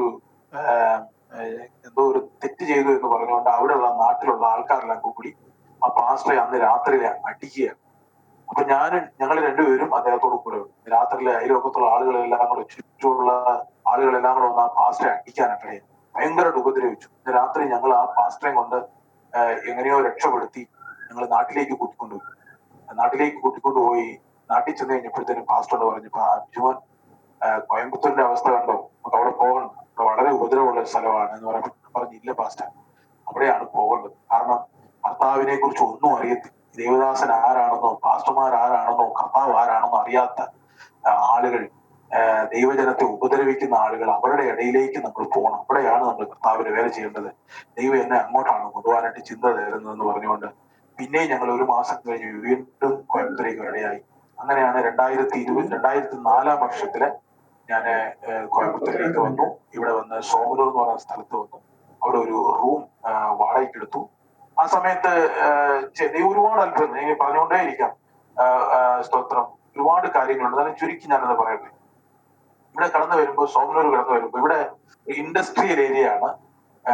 തുണിമില്ലുകളുള്ള സ്ഥലമാണ്, ഒരുപാട് തുണിമില്ലുകളുള്ള സ്ഥലമാണ്. പാസ്റ്ററെ, പറയാൻ പറ്റുന്ന ദൈവം ചെയ്ത അത്ഭുതകരമായിട്ടുള്ള കാര്യങ്ങള്, നമുക്ക് ഷെയർ ചെയ്യാൻ പറ്റുന്ന കാര്യങ്ങൾ കർത്താവിന്റെ ദാസന് ഇച്ചിരി ഷെയർ ചെയ്യാം കേട്ടോ, സമയമുണ്ട് നമുക്ക്. ഓക്കെ. അങ്ങനെ ഞാൻ സോമനൂരിന്റെ പ്രദേശത്തേക്ക് കടന്നു വന്നു. സോമനൂർ പ്രദേശത്ത് കടന്നു വരുമ്പോൾ ഇവിടെ ഇൻഡസ്ട്രിയൽ ഏരിയ ആണ്. ഇവിടെ തുണി മില്ലുകളാണ് കൂടുതലുള്ളത്. ബനിയൻ കമ്പനികൾ, അതുപോലെ തുണി മില്ലുകൾ, അറിയുന്ന പറയും പവർലൂംസ് ആണ് ഇവിടെ ഉള്ളത്. അതുകൊണ്ട് തന്നെ ഇവിടെ ഉള്ള ആളുകൾക്കൊക്കെ വാടകയ്ക്ക് റൂം കൊടുക്കുന്നതിന് ഒരു വലിയ ഒരു ഡെപ്പോസിറ്റിന്റെ ആവശ്യമില്ല. ഒരു മാസത്തെ വാടകയാണ് ഇവിടുത്തെ ഡെപ്പോസിറ്റ് എന്ന് പറയുന്നത്. അപ്പൊ അത് 1000 രൂപയാണ്. അന്നത്തെ കാലത്ത് 700 രൂപ തോന്നുന്നു. അത് ഞാൻ കൊടുത്തുകൊണ്ട് ഒരു റൂം വാടകയ്ക്ക് എടുക്കാനിടയായി. ആ റൂം വാടകയ്ക്ക് എടുക്കുമ്പോൾ ആ റൂമിന്റെ ഓണർ എന്നോട് പറഞ്ഞു, ഞങ്ങള് ബാച്ചിലേഴ്സിന് ഞങ്ങൾ വീട് കൊടുക്കാറില്ല, പക്ഷെ നിങ്ങളൊരു പാസ്റ്റർ ആയതുകൊണ്ടാണ് ഞാൻ ഈ വീട് നിങ്ങൾക്ക് തരുന്നതെന്ന് പറഞ്ഞുകൊണ്ട് ആ വീട് തന്നു. പക്ഷെ എനിക്ക് തമിഴ് നല്ല വശമില്ല. അത്യാവശ്യം ചെന്നൈയിൽ പഠിച്ചത് കൊണ്ട് അത്യാവശ്യം സംസാരിക്കാൻ അത്യാവശ്യം മനസ്സിലാവും. പക്ഷെ ചെന്നൈയിൽ സംസാരിക്കുന്ന തമിഴല്ല കോയമ്പത്തൂർ തമിഴ്. കോയമ്പത്തൂരിലുള്ള ആളുകൾ സംസാരിക്കുന്ന തമിഴ് അല്പം വ്യത്യാസമാണ്. ഇവിടെ ഒരുപാട് ബഹുമാനം കൊടുത്താണ് സംസാരിക്കുന്നത്. അപ്പൊ നമ്മളിപ്പം ഒരു കാര്യം ചോദിക്കുമ്പോൾ ആളുകളോട് സംസാരിക്കുന്ന സമയത്ത് ഇപ്പം സുഖമാണോ എന്ന് ചോദിക്കുന്നതിന് ചെന്നൈയിൽ നല്ല ക്രിയ എന്ന് ചോദിക്കും. നല്ല ക്രിയ എന്ന് ചോദിക്കുന്നത് ഒരു നല്ല ഒരു തമിഴല്ല, ബഹുമാനമുള്ള കാര്യമല്ല. നല്ല ക്രിയലാ എന്ന് ചോദിക്കും. അപ്പൊ എനിക്കിതൊന്നും അറിയത്തില്ല. അപ്പൊ ഞാൻ ഇവിടെ വന്നതിന് ശേഷമാണ് ഈ തമിഴ്. അപ്പൊ എനിക്ക് പലരും ഇവര് സംസാരിക്കുന്ന, നമ്മുടെ മലയാളത്തിൽ നമ്മള് അറിയാമല്ലോ, തീട്ടിയും കുറുക്കിയും വ്യത്യാസമായിട്ട് സംസാരിക്കും മലയാളം പല സ്ഥലങ്ങളിൽ. പാലക്കാട് മലയാളം അല്ല, തിരുവനന്തപുരം എന്ന് പറഞ്ഞ പോലെ തമിഴിലുണ്ട്. ഇവിടെ വന്നതിന് ശേഷം ഇവരുടെ തമിഴൊന്ന് മനസ്സിലാക്കാനും, പിന്നെ തമിഴ് എനിക്ക് അത്ര വശമില്ലാത്തതുകൊണ്ട് എല്ലാം പഠിക്കണം എന്നുള്ള ഒരു അവസ്ഥയിലേക്ക് വന്നതുകൊണ്ട് ആദ്യം വന്ന സമയത്തൊക്കെ മലയാളികൾ ഇവിടെ ഉണ്ടോ എന്നൊക്കെ അന്വേഷിച്ച് നടന്നു. കുറച്ച് കുടുംബങ്ങളെല്ലാം കിട്ടി, അവരുമായിട്ട് കുറച്ചാൾ പ്രാർത്ഥനയൊക്കെ നടത്തുകയൊക്കെ ചെയ്തു. പക്ഷെ ഒരു മലയാളികൾ ഇടയിൽ നമ്മൾ പ്രവർത്തിക്കുമ്പോൾ ഒരു പ്രശ്നം എന്താണെന്ന് ചോദിച്ചു കഴിഞ്ഞാൽ, അവരെല്ലാം നാട്ടിൽ നിന്ന് വരുന്നവരാണ്. എന്തെങ്കിലും ഒരു വിശേഷ ദിവസങ്ങളോ അല്ലെങ്കിൽ ഓണമോ അല്ലെങ്കിൽ ക്രിസ്മസോ ഇങ്ങനെയൊക്കെ വരുന്ന സമയത്ത് അവർക്ക് ലീവ് കിട്ടുന്ന സമയത്ത് അവർ നാട്ടിലേക്ക് പോകും. ചിലർ പോയി കഴിഞ്ഞാൽ തിരിച്ചു വരത്തില്ല, ചിലർ തിരിച്ചു വരാതെ വേറെ സ്ഥലങ്ങളിലേക്ക് ജോലിക്കാക്കി പോകും. അതുകൊണ്ട് തന്നെ നമുക്ക് ശാശ്വതമായിട്ടുള്ള കുടുംബങ്ങൾ നമുക്ക് സഭയില് ലഭിക്കാതെ, അങ്ങനെ ആയപ്പം എന്റെ ചിന്ത മാറി. ഇപ്പൊ നമുക്ക് ഇവിടെയുള്ള ലോക്കൽ ആളുകളെ നമുക്ക് ദിവസത്തിലേക്ക് കൊണ്ടുവന്ന് നമുക്കൊരു സഭ സ്ഥാപിക്കണം എന്നുള്ള അവസ്ഥയിലേക്ക് വന്നു. അതിനിടയിൽ ഒരു കാര്യം സംഭവിച്ചത് എന്താണെന്ന് ചോദിച്ചാൽ, ഞാൻ നിൽക്കുന്ന പ്രസ്ഥാനം എനിക്ക് ചെറിയൊരു ഹെൽപ്പ് ചെയ്യുന്നുണ്ടായിരുന്നു. ആ ഒരു ഹെൽപ്പ് കൊണ്ടാണ് ഞാൻ ഇവിടെ വാടകയും ആഹാര കാര്യങ്ങളെല്ലാം ചെയ്തുകൊണ്ടിരുന്നത്. ഏകദേശം ഒരു 1500 രൂപയാണ് തോന്നുന്നു അന്ന് അവര് ഹെൽപ്പ് ചെയ്തുകൊണ്ടിരുന്നത്. അപ്പം പെട്ടെന്ന് എന്താന്ന് വെച്ചാൽ എന്നെ പറ്റി ഒരു തെറ്റായ ഒരു കാര്യം മറ്റ് ചില ദേവദാസന്മാരെ എന്നെ പറ്റി പറഞ്ഞു കൊടുത്തു, ഫോൺ ചെയ്ത് പറഞ്ഞു കൊടുത്തു. ഇവൻ ഇവിടെ ഒന്നും അല്ല, ചുമ്മാ നാട്ടിൽ പോയിക്കൊണ്ടിരിക്കും, ഇവിടെ പണിയൊന്നുമില്ല, ചുമ്മാ ഇരിക്കുക എന്നൊക്കെയുള്ള രീതിയിൽ അദ്ദേഹം എന്നെ പറ്റി ചില വ്യക്തികൾ പറഞ്ഞതിന് മുഖാന്തരമായിട്ട് എന്റെ പ്രസിഡന്റ് ദേവദാസൻ എന്നെ വിളിച്ചിട്ട് പറഞ്ഞു, നീ അവിടെ എന്താണ് ചെയ്യുന്നത്? ഒന്നും ചെയ്യുന്നില്ലെന്നാണല്ലോ അറിയുന്നേ, അതുകൊണ്ട് നിന്നെ ഈ പ്രസ്ഥാനത്തിൽ നിന്ന് ഞങ്ങള് കളയാൻ പോവുകയാണ്, ഇനി നിനക്ക് ഹെൽപ്പ് ഒന്നും ചെയ്യാൻ ഞങ്ങൾക്ക് പറ്റത്തില്ല എന്ന് പറഞ്ഞപ്പോഴത്തേന് എനിക്ക് വളരെ ദുഃഖം തോന്നി. കാരണം ഈ എന്നെ വെളി കളയുന്നുള്ള ദുഃഖമല്ല, ഞാനൊന്നും ചെയ്യുന്നില്ല എന്നുള്ള എന്നെ പറ്റി ഒരു തെറ്റായ ഒരു കാര്യം. കാരണം ഞാൻ എന്റെ വീട്ടിൽ നിന്ന് വിട്ടിട്ട് വന്ന് മാസത്തിൽ ഒരിക്കൽ നാട്ടിൽ പോകും, എങ്കിലും മറ്റു ദിവസങ്ങളെല്ലാം ഇവിടെ വന്ന് ഒരു റൂം എടുത്ത് ആ റൂമിൽ തന്നെ ഇരുന്ന് ഡെയിലി പ്രാർത്ഥിക്കുകയും ട്രാക്സും കൈപ്രതിയെല്ലാം ട്രാക്സ് കൊണ്ട് പല സ്ഥലങ്ങളിൽ കടന്നുപോവുകയും അനേകർക്ക് സുവിശേഷം അറിയിക്കാനായിട്ട് കടന്നു. എനിക്ക് വാക്ക് സംസാരിക്കാൻ അറിയത്തില്ല, നമ്മൾ കർത്തറുകളെ നേസിക്കുക അതുകൊണ്ട് തന്നെ എനിക്കറിയും, ഇത് മാത്രമേ എനിക്കറിയൂ. അപ്പൊ ഇങ്ങനെയുള്ള പ്രവർത്തനങ്ങൾ നമ്മൾ ചെയ്തുകൊണ്ടിരിക്കുന്നതിനിടയ്ക്ക് നമ്മൾ ഒന്നും ചെയ്യുന്നില്ല എന്ന് പറഞ്ഞാൽ നമ്മളെ പറ്റി ഒരു തെറ്റായ ഒരു വിവരം അവിടെ പലരും നമ്മളെ പറ്റി തെറ്റായി പറഞ്ഞല്ലോ എന്നുള്ളൊരു വിഷമം എന്റെ ഹൃദയത്തിലുണ്ടായി.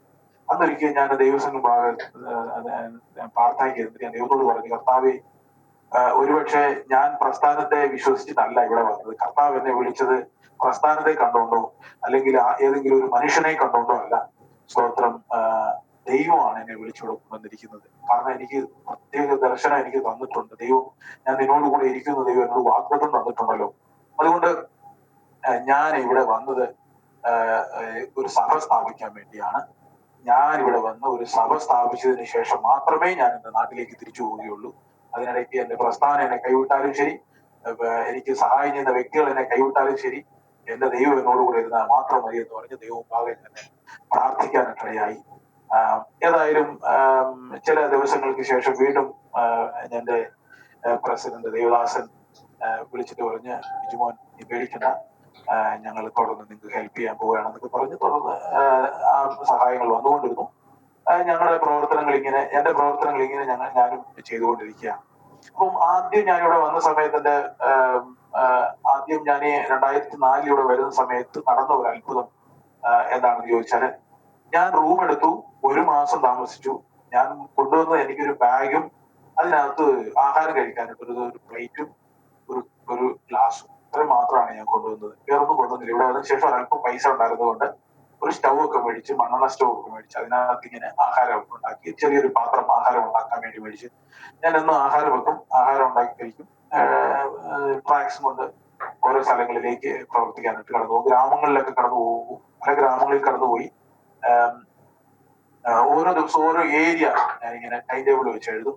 എന്നിട്ട് അവിടോട്ട് ഞാൻ ടാക്സ് കൊണ്ട് കടന്നു പോകും. പകലൊന്നും പോകാൻ പറ്റത്തില്ല, കാരണം വളരെ ഭയങ്കരമായ ചൂടാണ്. അതുകൊണ്ട് തന്നെ പകലെല്ലാം വീട്ടിലെ റൂമിനകത്തിരിക്കും, ഇരുന്നോട് പ്രാർത്ഥിക്കും, ഇച്ചിരി നേരം റെസ്റ്റ് എടുക്കും. ഒരു 3 മണി 4 മണി ആകുമ്പോഴത്തേക്കും കുളിച്ച് റെഡിയായി ടാക്സ് ഒരു കൈപ്രതി എടുത്തോണ്ട് ഓരോ ഗ്രാമങ്ങളിൽ കടന്നു പോകും. സന്ധ്യ ഒരു 6 മണി 7 മണി 8 മണി വരെ പോയിട്ട് ചില ആ സമയത്ത് ഇങ്ങനെ യാത്ര ചെയ്യുന്ന സമയത്ത്, നടന്നു പോകുന്ന സമയത്ത് ചില വിശ്വാസികളായ സുഹൃത്തുക്കളൊക്കെ കാണാനായിട്ടിടയായി. അവരുമായിട്ട് ഇടപെട്ട് അവരുടെ വീടുകളിലേക്ക് കടന്നുപോയി പ്രാർത്ഥിക്കുകയും ചെയ്തു. അങ്ങനെ ചില വീടുകളിലേക്ക് കടന്നു പോകുമ്പോൾ എനിക്ക് പ്രാർത്ഥിക്കാനും പ്രസംഗിക്കാനൊക്കെ ആയിട്ടുള്ള സാഹചര്യങ്ങൾ ദൈവം ഒരുക്കി തന്നു. അന്നൊക്കെ ഞാൻ മലയാളത്തിലാണ് പ്രസംഗിക്കുന്നത്, എനിക്ക് തമിഴ് അറിയത്തില്ലായിരുന്നു. എനിക്ക് തമിഴ് മാത്രമേ അറിയത്തുള്ളൂ, മലയാളമാണ് ബുദ്ധിമുട്ട്. ആ രീതിയിലേക്ക് ദൈവം എന്നെ കൊണ്ടുവന്നിരിക്കുകയാണ്. ഞാൻ സംസാരിക്കുമ്പോൾ നല്ല മലയാളം അല്ല, നിങ്ങൾക്കറിയാം, വളരെ പ്രയാസപ്പെട്ടാണ് ഞാൻ സംസാരിക്കുന്നത്. ചില സമയത്ത് എനിക്ക് തമിഴ് പെട്ടെന്ന് കയറി വരും. അതുകൊണ്ട് തന്നെ ഇതൊരു സ്റ്റാൻഡേർഡ് മലയാളം അല്ലെന്ന് എനിക്കറിയാം. എങ്കിലും ദൈവമക്കളായി നിങ്ങൾ ക്ഷമിച്ച്, ഈ കർത്താവ് എനിക്കിത് നന്മ മാത്രമാണ് ഞാൻ പറയുന്നത്. ദൈവം എന്റെ ജീവിതത്തിൽ ചെയ്തത് എല്ലാം ദൈവത്തിന്റെ ഹിതപ്രകാരം മാത്രമാണ് ചെയ്തിരിക്കുന്നത്. അത് ഞാൻ ആഗ്രഹിച്ചോ ഞാൻ ചിന്തിച്ചിട്ടോ അല്ല. ഞാൻ ചിന്തിക്കാത്ത കാര്യങ്ങൾ വഴി ദൈവം കൊണ്ടുപോകാനിടയായി. അതിലൊന്നാണ് ഞാൻ ഈ പറഞ്ഞു വരുന്നത്. 1 മാസം ഞാൻ താമസിച്ച റൂമിൽ ഞാനിങ്ങനെ താമസിച്ചുകൊണ്ടിരിക്കുമ്പോൾ സ്തോത്രം, ഞാൻ ഓർത്തു, എന്തിനാ ഇങ്ങനെ ഇതിങ്ങനെ ഒരു പാത്രം, ചെറിയൊരു കാര്യമുള്ളല്ലോ, ഇങ്ങനെ ചിന്തിച്ചുകൊണ്ടിരിക്കുമ്പോ പെട്ടെന്ന് ഒരു കേരളത്തിൽ എനിക്ക് പരിചയമുള്ള ഒരു അച്ഛൻ എന്റെ റൂമിലേക്ക് വന്നു. വന്നിട്ട് എന്നോട് പറഞ്ഞു, മോനെ, എന്റെ മരുമകനും മകളും ഇവിടെ അടുത്താണ് താമസിക്കുന്നത്. അവർക്ക് ഒരു വലിയ പ്രശ്നം പറ്റി. എന്റെ മകൻ എന്റെ മകളെ വിട്ടിട്ട്, മരുമകൻ എന്റെ മകളെ വിട്ടിട്ട് അങ്ങോട്ട് പോയി. ആ വീട്ടിനകത്ത് കുറെ സാധനങ്ങളുണ്ട്. ഇപ്പം ആ സാധനങ്ങൾ എവിടെ കൊണ്ട് വെക്കണമെന്ന് എനിക്കറിയത്തില്ല. അദ്ദേഹം കേരളത്തിലാണ്, ഈ പറഞ്ഞ പ്രായമുള്ള മനുഷ്യൻ കേരളത്തിൽ നിന്ന് വന്നിരിക്കും. അപ്പൊ ഇവിടുന്ന് ഇതും കൊണ്ട് ഞാൻ കേരളത്തിൽ പോകാൻ പറ്റത്തില്ല, ഒത്തിരി പൈസയാകും. അതുകൊണ്ട് ഈ സാധനം എല്ലാം എടുത്തോണ്ട് വരണം. ആ സാധനം എടുത്തോണ്ട് വന്ന് എവിടെ വെക്കുമെന്ന് എനിക്ക് അറിയത്തില്ലെന്നും, അതുകൊണ്ട് എനിക്കൊരു ചെറിയ സഹായം ഓൻ ചെയ്യണം. നീ താമസിക്കുന്ന ഈ റൂമിനകത്ത് ആ വീടിന്റെ സാധനങ്ങളെല്ലാം കൂടെ കൊണ്ടുവന്ന് വെക്കാനായിട്ട് ഒരു സാഹചര്യം എനിക്ക് ചെയ്തു തരുവാണ് വലിയ ഉപകാരമായിരുന്നു. അപ്പൊ ഞാന് ഈ അസിസ്റ്റന്റ് പാസ്റ്ററായിട്ടിരിക്കുന്ന സമയത്ത് എനിക്ക് ഈ മനുഷ്യനെ ഒരുപാട് സഹായങ്ങളൊക്കെ ചെയ്തിട്ടുള്ള മനുഷ്യൻ. അപ്പൊ അതുകൊണ്ട് തന്നെ ഞാൻ പറഞ്ഞു, കുഴപ്പമില്ല അച്ഛാ, ഞാൻ നോക്കിക്കോളാം എന്ന് പറഞ്ഞ് ഞങ്ങൾ രണ്ടും കൂടെ ആ വീട്ടിലേക്ക് പോയി. ഇവിടെ അടുത്ത് തന്നെയാണത്. പോയി അവിടുന്ന് സാധനം എല്ലാം എടുത്തോണ്ട് വന്ന് വീട്ടിൽ വെച്ചു. വീട്ടിൽ വെച്ച് കഴിഞ്ഞപ്പോഴത്തേന് ഞാൻ ചോദിച്ചു, അച്ഛാ, എനിക്കൊരു ചെറിയ റിക്വസ്റ്റ് ഉണ്ട്. അതാ, ഞാനൊന്നും കൊണ്ടുവന്നിട്ടില്ല. അതുകൊണ്ട് ഞാൻ ഈ റൂമിൽ താമസിക്കുമ്പോൾ എനിക്ക് ഒരുപാട് കാര്യങ്ങൾ ആവശ്യമുണ്ട്. അതുകൊണ്ട് ഈ കുറച്ച് സാധനങ്ങളൊക്കെ ഞാൻ ഉപയോഗിച്ചോട്ടെ എന്ന് ചോദിച്ചു. അച്ഛൻ പറഞ്ഞു, എല്ലാ സാധനവും പോലും ഉപയോഗിച്ചു, ഞാൻ തിരിച്ചു വരുമ്പോ എനിക്ക് തന്നാ മതി എന്ന് പറഞ്ഞു. ഓർക്കണം, 4 കസേരയുണ്ട്, ഒരു ടീപ്പോയുണ്ട്, അതുപോലെ തന്നെ ആഹാരം വെക്കാൻ അടുപ്പ്, ഗ്യാസ്, ഒരു വീട്ടിൽ ആവശ്യമായ സകല സാധനങ്ങളും ഞാൻ ഇവിടെ വന്ന് റൂം എടുത്ത് 3ാമത്തെ ആഴ്ചയിൽ എന്റെ വീട്ടിലേക്ക് വരുവാനിടയാണ്. ഞാൻ പറഞ്ഞത്, ദൈവത്തിന്റെ ഹിതപ്രകാരം നമ്മൾ പോകുമ്പോൾ ദൈവം നമുക്ക് ആവശ്യമായിട്ടുള്ള കാര്യങ്ങളൊക്കെ നാം ചോദിക്കാതെ തന്നെ, പ്രാർത്ഥിക്കാതെ തന്നെ നമുക്ക് ലഭിക്കും എന്നുള്ളതിനാ. പ്രാർത്ഥിച്ചില്ല എന്നല്ല അതിന്റെ അർത്ഥം. പക്ഷെ ദൈവം നമ്മൾ ചോദിക്കേണ്ട കാര്യമില്ല, ചോദിക്കാതെ. നമ്മുടെ വചനം പറഞ്ഞില്ല, ചോദിക്കുന്നതിനും നനയ്ക്കുന്നതിലും അത്യന്തപരമായി നമ്മളെ വഴിമടക്കുന്ന കർത്താവ് അങ്ങനെ പറയുന്നു. അപ്പൊ നമ്മൾ ചോദിക്കാത്ത കാര്യം കൂടെ, എന്റെ ആഗ്രഹം ഒരു സഭ ഉണ്ടാകണമെന്ന് മാത്രമല്ല, പക്ഷെ അതിനേക്കാൾ അപ്പുറമായി എന്റെ ആവശ്യങ്ങളെല്ലാം ദൈവം കൂടെ, ഒരു വീട്ടിൽ എന്തൊക്കെ ആവശ്യമുണ്ടോ അത് മുഴുവനും ദൈവം എനിക്ക് തരാനിടയായി. ആ ഒരു ഫാമിലി എല്ലാവരും കേരളത്തിലേക്ക് കടന്നുപോയി. പിന്നീട് മരുമകൻ തിരിച്ചു വന്നു. അവര് ഫാമിലിയായിട്ട് അവിടെ നിന്ന് ഏകദേശം ഒരു 4-5 വർഷം കഴിഞ്ഞാണ് ഈ സാധനങ്ങൾ എന്റെ വീട്ടിൽ നിന്ന് എടുത്തോണ്ട് പോകുന്നത്. സോ അതിനുശേഷം വീണ്ടും ഞാൻ ഒരു റൂം മാറി. അതിനുശേഷം എന്റെ പ്രവർത്തനത്തിൽ കുറച്ച് വ്യത്യാസം വരുത്തി. ഞാൻ എന്തെന്ന് വെച്ചാൽ ഫ്രീ ട്യൂഷൻ പ്രോഗ്രാം തുടങ്ങി. അപ്പം ഫ്രീ ട്യൂഷൻ എന്ന് പറയുമ്പം അവിടെ ഇവിടെയുള്ള കുഞ്ഞുങ്ങളൊക്കെ സ്കൂളിൽ പോയിട്ട് തിരിച്ചു വന്നു കഴിഞ്ഞ് അവരുടെ സ്കൂളിൽ പഠിപ്പിക്കുന്ന പാഠങ്ങൾ ഇവിടെ വന്ന് ഹോംവർക്ക് ആയിട്ട് എഴുതും. എന്തെങ്കിലും സംശയം ഉണ്ടെങ്കിൽ എന്നോട് ചോദിക്കും, ഞാൻ പറഞ്ഞു കൊടുക്കും. ഇപ്പൊ ഇംഗ്ലീഷ് നമുക്ക് അത്യാവശ്യം അറിയാവുന്നത് കൊണ്ട് അവർക്ക് ഇംഗ്ലീഷ് കാര്യങ്ങളെല്ലാം പഠിപ്പിച്ചു കൊടുക്കും. എനിക്ക് തമിഴ് അറിയത്തില്ല, ഞാൻ അവരുടെ കയ്യിൽ നിന്ന് തമിഴ് പഠിക്കാൻ ഇടയായി. അങ്ങനെയാണ് ഈ കുഞ്ഞുങ്ങളുമായിട്ട് ഇടപെട്ട് തമിഴ് ഭാഷ നന്നായിട്ട് പഠിക്കാനിടയായി. നമ്മൾ എന്തെങ്കിലും സംസാരിക്കുമ്പോൾ എന്തെങ്കിലും തെറ്റുണ്ടെങ്കിൽ ആ കുഞ്ഞുങ്ങൾ പറയും, സാർ അല്ല അണ്ണാ, ഈ നിങ്ങൾ പറഞ്ഞത് ഇങ്ങനല്ല പറയേണ്ടത്, ഇങ്ങനെയാണ് പറയേണ്ടത് പോലെ നമുക്ക് അത് തിരിച്ചു തരാൻ. അപ്പൊ അതെല്ലാം ഞാനൊരു പേപ്പറിൽ എഴുതിയെടുക്കും. എല്ലാം എഴുതി ഓരോന്നും പഠിച്ച് അങ്ങനെ തമിഴ് ഏറെ നമുക്ക് അത്യാവശ്യം സംസാരിക്കാനുള്ള അവസ്ഥയിലേക്ക്. ജെൻഡർ ഈ തമിഴ് എന്ന് പറയുമ്പോൾ മലയാളം പോലല്ല, അതിന് ജെൻഡർ ഉണ്ട്. ഹിന്ദി പോലെ തന്നെ ജെൻഡർ ഒക്കെ ഉണ്ട്. അതായത് എന്താ പറയുന്നത്, അവൾ എന്ന് പറയുമ്പോൾ അതിനനുസരിച്ച് ജെൻഡർ മാറും. നമുക്ക് ഇപ്പം എന്താ പറയുന്ന ഒരു നായ വരുന്നു, അവൾ വരുന്നു, അവൻ വരുന്നു എന്നൊക്കെയാണ്. പക്ഷെ തമിഴിൽ അങ്ങനെയല്ല. നായ വരുത്, അവൾ വരുகிறாൾ, അവൻ വരുகிறாൻ, ഇത് ചേഞ്ച് ആക്കും. അതിന്റെ ആ ലെറ്റർ ഹിന്ദി പോലെ തന്നെ മാറും. അത് നമുക്കറിയാവുന്ന കാര്യമാണല്ലോ. അപ്പം ഇങ്ങനെയുള്ള കാര്യങ്ങളൊക്കെ വളരെ ഡീറ്റെയിൽ ആയിട്ട് സംസാരിക്കാനും പഠിക്കാനും ഒക്കെ ആയിട്ടുള്ള ഒരു കാര്യം ആ രീതിക്കുന്നു. അതുപോലെ തന്നെ ആ കുഞ്ഞുങ്ങളെല്ലാം ദൈവസന്നിധിയിലേക്ക് കൊണ്ടുവരാനിടയായി. അവരെല്ലാം ട്യൂഷൻ വൈകിട്ട് 5:30 മണിക്ക് തുടങ്ങി 7 മണി വരെ ട്യൂഷൻ ഉണ്ട്. അതിൽ 6:55 ആകുമ്പോൾ ട്യൂഷൻ നടത്തും. 5 മിനിറ്റ് അല്ലെങ്കിൽ 10 മിനിറ്റ് ഞങ്ങള് പ്രാർത്ഥിക്കും. അപ്പൊ അവരെല്ലാം ഹിന്ദു കുഞ്ഞുങ്ങളാണ്, മുസ്ലിംസും ഉണ്ടെന്ന് തോന്നുന്നു അതിനിടയ്ക്ക്. അപ്പൊ അവരെല്ലാം വട്ടം കൂടിയിരുന്ന് ഞാൻ അവർക്ക് പ്രാർത്ഥന പറഞ്ഞു കൊടുക്കും. അതുപോലെ തന്നെ അന്ന് ഉണ്ടായിരുന്ന എനിക്കറിയാവുന്ന തമിഴ് പാട്ടുകളുടെ കോറസുകളും നമ്മുടെ ആരാധനയ്ക്ക് പാടുന്ന പാട്ടുകളുടെ ഫസ്റ്റ് 4 ലൈനും അതിനിടയ്ക്കുള്ള സ്റ്റാൻസ് ലൈനുകളെല്ലാം അവർക്ക് പാട്ടായിട്ട് പഠിപ്പിച്ചു കൊടുക്കും. അങ്ങനെ ഒരുപാട് പാട്ടുകൾ പഠിപ്പിച്ചു കൊടുത്തു, ഒരുപാട് വചനങ്ങൾ പഠിപ്പിച്ചു കൊടുത്തു, ഒരുപാട് കാര്യങ്ങൾ അവർക്ക് ദൈവികമായ കാര്യങ്ങൾ അവർ നടത്തി. പിന്നീട് ഇങ്ങനെ രാത്രി സമയങ്ങളിലൊക്കെ അവരുടെ മാതാപിതാക്കൾ എന്ന് പറയും, പാസ്റ്റർ എന്റെ മോൻ രാത്രി എഴുന്നേറ്റ് ഹല്ലേലൂയ സ്തോത്രം പറയുന്നത്. അങ്ങനെ ആ രീതിയിലേക്ക് കുഞ്ഞുങ്ങളെ ദൈവാത്മാവിന്റെ ഒരു നടത്തിപ്പ് അവർക്കുണ്ടായി. ആ സമയത്താണ് ഞാൻ വീട്ടിൽ എന്നോട് പപ്പ പറഞ്ഞു, നിനക്കൊരു വിവാഹം കഴിക്കണം, കാരണം ഇങ്ങനെ പോയാൽ ഒക്കത്തില്ല. എനിക്ക് 25-26 വയസ്സായി.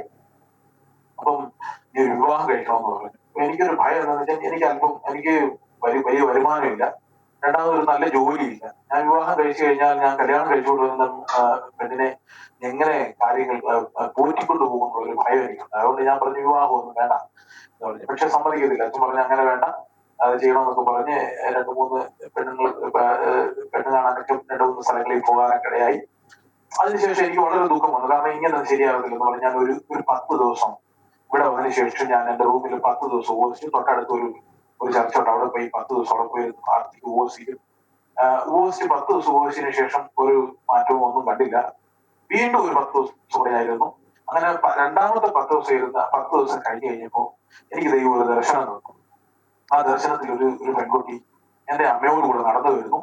ആ അമ്മയോട് കൂടെ നടന്നു വരുന്ന പെൺകുട്ടിയോട് എന്റെ അമ്മ പറഞ്ഞു, നിന്നെ എന്റെ മകനാണ് കല്യാണം കഴിക്കാൻ പോകുന്നത്.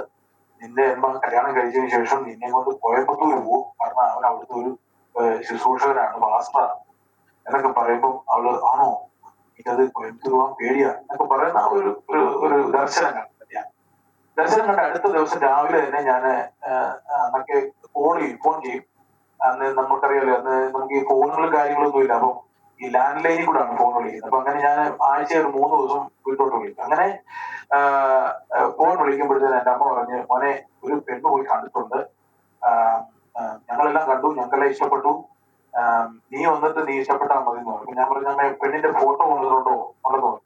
ശരി, നാളെ വരാമെന്ന് പറഞ്ഞ് പിറ്റേ ദിവസം തന്നെ ഞാൻ കേരളത്തിലേക്ക് പോയി, നാട്ടിലേക്ക് പോയി. അവിടെ വീട്ടിൽ ചെന്നതിന് ശേഷം ആ പെണ്ണിന്റെ ഫോട്ടോ കൊണ്ടുവന്നു. ആ പെണ്ണിന്റെ ഫോട്ടോ ഞാൻ കാണുമ്പോൾ ഞാൻ ദർശനത്തിൽ കണ്ട ആ പെണ്ണിന്റെ അതേ മുഖമായിരുന്നു. അതെ ഞാൻ അമ്മയോട് പറഞ്ഞു, അമ്മേ ഇനി എനിക്ക് പെണ്ണൊന്നും കാണണ്ട, ഇതാ പെണ്ണ്, ദൈവം എനിക്ക് ഇത് ഒരുക്കി വെച്ചിരിക്കുന്നതാണ്. ഞാൻ പെണ്ണ് കാണാൻ പോയില്ലെങ്കിൽ കുഴപ്പമില്ല, നിങ്ങൾ കാര്യങ്ങൾ തീരുമാനിച്ചോളാൻ പറഞ്ഞു. പക്ഷെ അവർ സമ്മതിച്ചില്ല. പെണ്ണ് കാണാൻ പോകേണ്ടി വന്നു. പെണ്ണിനെ കണ്ടു, പെണ്ണിനോട് സംസാരിച്ചു. എനിക്ക് വളരെ താല്പര്യമായി. എന്റെ വരുമാന കാര്യങ്ങളൊക്കെ അവരോട് പറഞ്ഞപ്പോൾ അവർക്ക് അത് വലിയ പ്രശ്നമൊന്നുമല്ല, അതൊന്നും കുഴപ്പമില്ല. അത് നമുക്ക് അതൊക്കെ മാനേജ് ചെയ്യാന്നൊക്കെ പറഞ്ഞുകൊണ്ട്. അപ്പം എന്റെ ഭാര്യ ജാൻസി, അവളുടെ പേര് ജാൻസി എന്നാണ്. അവളും സ്കൂൾ വിദ്യാഭ്യാസം എല്ലാം കഴിഞ്ഞതിന് ശേഷം IPC ഹെബ്രോണിലെ ബൈബിൾ കോളേജില് പഠിച്ച ഒരു വ്യക്തിയാണ്. അപ്പം അതെനിക്കൊരു വലിയ സന്തോഷമാണ്. കാരണം ദൈവവചനമൊക്കെ പഠിച്ച ഒരാളായതുകൊണ്ട് തന്നെ കർത്താവിന്റെ വേലയുമായി ബന്ധപ്പെട്ട് വരുമ്പോൾ നമുക്ക് വലിയ പ്രതികൂലങ്ങളോ പ്രശ്നം ഉണ്ടാകത്തില്ല. ഇപ്പം കല്യാണം കഴിഞ്ഞ് ഏകദേശം 20 വർഷമായി. 2007 ജനുവരി മാസം 19 ഞങ്ങൾ വിവാഹം കഴിഞ്ഞു. അതിനുശേഷം ഞങ്ങൾ രണ്ടുപേരും കടന്നു വന്നു. അദ്ദേഹം കുറച്ച് തമിഴൊക്കെ പഠിക്കാൻ കുറച്ച് കഷ്ടപ്പെടേണ്ടി വന്നെങ്കിലും ഞങ്ങൾ രണ്ടുപേരും ഒരുമിച്ചായിരുന്നു ഞങ്ങളുടെ പ്രവർത്തനം. കല്യാണം കഴിഞ്ഞ് ഏകദേശം ഒരു 2-3 മാസം കഴിഞ്ഞതിന് ശേഷം ഞങ്ങൾ ഇവിടെ തന്നെ ഒരു 3 സെന്റ് സ്ഥലം വാങ്ങിക്കാനായിട്ട് ദൈവം ഇടയാക്കി. അതിനുള്ള വഴികളെ ദൈവം തുറന്നു തന്നു. അങ്ങനെ സ്ഥലം മേടിച്ചതിന് ശേഷം ഈ സ്ഥലത്തേക്ക് ഞങ്ങൾ ഒരു ചർച്ച് പണിയണം എന്നുള്ള ആഗ്രഹത്തോടെ ഞങ്ങള് ജോലി കാര്യങ്ങളൊക്കെ ചെയ്യാനായിട്ട് തുടങ്ങുമ്പോൾ ഈ നാട്ടിലുള്ള ഞാനൊരു താമസിക്കുന്ന ഒരു ഗ്രാമത്തിന്റെ തൊട്ടടുത്താണ്. ഗ്രാമത്തിന് ഉള്ളിലല്ല, പക്ഷെ ഗ്രാമത്തോട് ചേർന്ന ഒരു സ്ഥലമാണ്. പ്ലോട്ടുകളായിട്ട് തിരിച്ചിരിക്കുന്ന സ്ഥലത്തിലെ ഒരു സ്ഥലമാണ് വാങ്ങിച്ചത്. അപ്പൊ ഈ സ്ഥലം വാങ്ങിച്ച് ഞങ്ങൾ ഈ ചർച്ചിന്റെ പണികളൊക്കെ ചെയ്യാൻ വേണ്ടിയൊക്കെ അളവും കാര്യങ്ങളൊക്കെ ചെയ്തുകൊണ്ടിരുന്നപ്പോൾ നാട്ടിലുള്ള ആളുകളെല്ലാം കൂടെ ഒരുമിച്ച് കൂടി. ഇവിടുത്തെ ഒരു പ്രത്യേകത എന്ന് പറയുന്നത് ആളുകളെല്ലാം കൂട്ടമായിട്ട് താമസിക്കും. നമ്മുടെ കേരളത്തിലെ പോലെയല്ല. ഒരു പ്രത്യേക ആളുകൾ, വിഭാഗത്തിലുള്ള ആളുകളെല്ലാം ഒരുമിച്ച് അവർ താമസിക്കും. അത് ഗ്രാമം അല്ലെ ഊരെന്ന് പറയും. അത് ഊരിനൊരു ഒരു ഒരു നാട്ടാമ പോലെ ഒരാളുണ്ടാവും. ആ പുള്ളി പറയുന്നതാണ് ഇവിടുത്തെ തീരുമാനങ്ങൾ, കാര്യങ്ങൾ. അത് ആ രീതിയിലുള്ള ഒരു പ്രത്യേകതയാണ് ഇവിടെ. അപ്പം അവിടെ കടന്നു വന്ന് അപ്പൊ ഇവരുടെ ജനങ്ങളെല്ലാം കൂടെ കൂടി വന്ന് ഭയങ്കര ഒരു പ്രശ്നം നടക്കാനിടയായി. ഭയങ്കര ഒരു എതിർപ്പുണ്ടായി കഴിഞ്ഞപ്പോഴത്തേനും നമുക്ക് വേണ്ടി സംസാരിക്കുന്ന 1-2 വ്യക്തികളൊക്കെ അവിടെ പോയി സംസാരിക്കുകയൊക്കെ ചെയ്യുന്നുണ്ട്. ഞാൻ അങ്ങോട്ട് ശ്രദ്ധിക്കാൻ പോയില്ല. ലാസ്റ്റ് വിഷയം ഭയങ്കരമായിട്ട് രൂക്ഷമാകുന്ന അറിഞ്ഞപ്പോഴത്തേനും പറഞ്ഞിരുന്നു. അവരുടെ ഇടയിലേക്ക് പോയിട്ട് ഞാൻ ചോദിച്ചു, എന്താ പ്രശ്നം? നിങ്ങൾ ഈ സ്ഥലം മേടിക്കുന്നത് എന്തിനാ? പറഞ്ഞ് എന്റെ വീട് വെക്കാനാണ്. പിന്നെ ചർച്ച വെക്കാനാണെന്ന് പറയുമല്ലോ. ഞാൻ പറഞ്ഞു, ഞാൻ എന്താണ് ചെയ്യാൻ പോകുന്നത് എന്നുള്ളത് നിങ്ങൾ കണ്ടതിന് ശേഷം നിങ്ങൾ വഴക്കിന് വന്നാൽ മതി. അതുകൊണ്ട് ഇപ്പൊ എല്ലാവരും വീടുകളിലേക്ക് പോവുക. ഞാൻ എന്താണ് ചെയ്യുന്നതെന്ന് അറിഞ്ഞു കഴിഞ്ഞ ശേഷം നിങ്ങൾ എന്നോട് വഴക്കിന് വന്നാൽ മതി എന്ന് പറഞ്ഞു. അങ്ങനെ ഒരു ബുദ്ധി എനിക്ക് ദൈവം തന്നു സംസാരിക്കാൻ. അപ്പം ഏതായാലും ഉള്ള ആ വാക്ക് കേട്ടപ്പോൾ തന്നെ ജനങ്ങളെല്ലാവരും പിരിഞ്ഞു പോകാനിടയായി. ആരും ഒരു പ്രശ്നത്തിന് വന്നില്ല. അങ്ങനെ നമ്മളോട് ഒരു ചെറിയൊരു ചർച്ച് ബിൽഡിംഗ് പണിയാനായിട്ട് ഇടയായി. 15-30 അങ്ങനെ ഉള്ള ഒരു ചർച്ച് ബിൽഡിംഗ് പണിയാനായിട്ട് ദൈവം കൃപ ചെയ്തു. ആ ചർച്ച് ബിൽഡിംഗ് പണിതതിന് ശേഷം ആത്മാക്കളൊന്നുമില്ല. ചർച്ച് ബിൽഡിംഗ് പണിതു ഞാനും എന്റെ ഭാര്യയും തന്നെയാണ്. ഞങ്ങൾ എല്ലാ ഞായറാഴ്ചയും രാവിലെ 10 മണിക്ക് തുടങ്ങി ആ പ്രാർത്ഥന തുടങ്ങി 1 മണി വരെ ഞങ്ങൾ ഇന്ന് പ്രാർത്ഥിക്കും. ചില സമയത്ത് 12:30 മണി വരെ 12 മണിക്ക് നടത്തും. ചില സമയത്ത് 1 മണി വരെയും പോകും. അങ്ങനെ ഞങ്ങൾ രണ്ടുപേരും ഇങ്ങനെ പ്രാർത്ഥിച്ചുകൊണ്ടിരുന്നു. അപ്പൊ അങ്ങനെ പ്രാർത്ഥിച്ച് ദൈവത്തോട് ഇങ്ങനെ കരഞ്ഞ് പ്രാർത്ഥിക്കും, കർത്താവേ എനിക്ക് ആത്മാക്കളെ തരണം കർത്താവേ. എനിക്ക് ഉള്ളൊരു കുഴപ്പമില്ലാന്ന് വെച്ചാൽ നമുക്ക് ഈ വൈഭവമല്ല ഒന്നുമില്ല. ഞാൻ സംബന്ധിച്ചോളം നന്നായിട്ട് സംസാരിക്കാനുള്ള തമിഴ്, പ്രത്യേകിച്ച് തമിഴിലൊക്കെ സംസാരിച്ച ആൾക്കാർ ഇരുത്തുന്ന ആളുകളും അത്രത്തോളം ഒന്നും നമുക്ക് സംസാരിക്കാനുള്ള കഴിവുകളും ഒന്നും ഇല്ലാത്തത് കൊണ്ട് തന്നെ എനിക്കൊരു നമ്മുടെ വാക്കുകളിൽ ആര് കേട്ടു വരാൻ എന്നുള്ളൊരു ചിന്ത എനിക്ക് ആ ഒരു ബലഹീനതയുണ്ട്. സ്തോത്രം. രണ്ടാമത് തമിഴ് ഭാഷ നമുക്ക് ആ ജനങ്ങളെ ഇന്ററാക്ട് ചെയ്യുന്ന തരത്തിലേക്ക് നമുക്ക് സംസാരിക്കാൻ പറ്റത്തില്ല. അതൊരു പ്രശ്നമുണ്ട്. അപ്പൊ എല്ലാ കുറവുകളും ഉള്ളതുകൊണ്ട് തന്നെ ഞാൻ ചിന്തിച്ചില്ല ഇങ്ങനെ ആത്മാക്കൾ ഏതായാലും ചർച്ച് ബിൽഡിംഗ് ഉള്ളത് ഞാനും വരും എന്നുള്ളൊരു വിശ്വാസത്തോടുകൂടെ പ്രാർത്ഥിച്ചുകൊണ്ടിരുന്നു.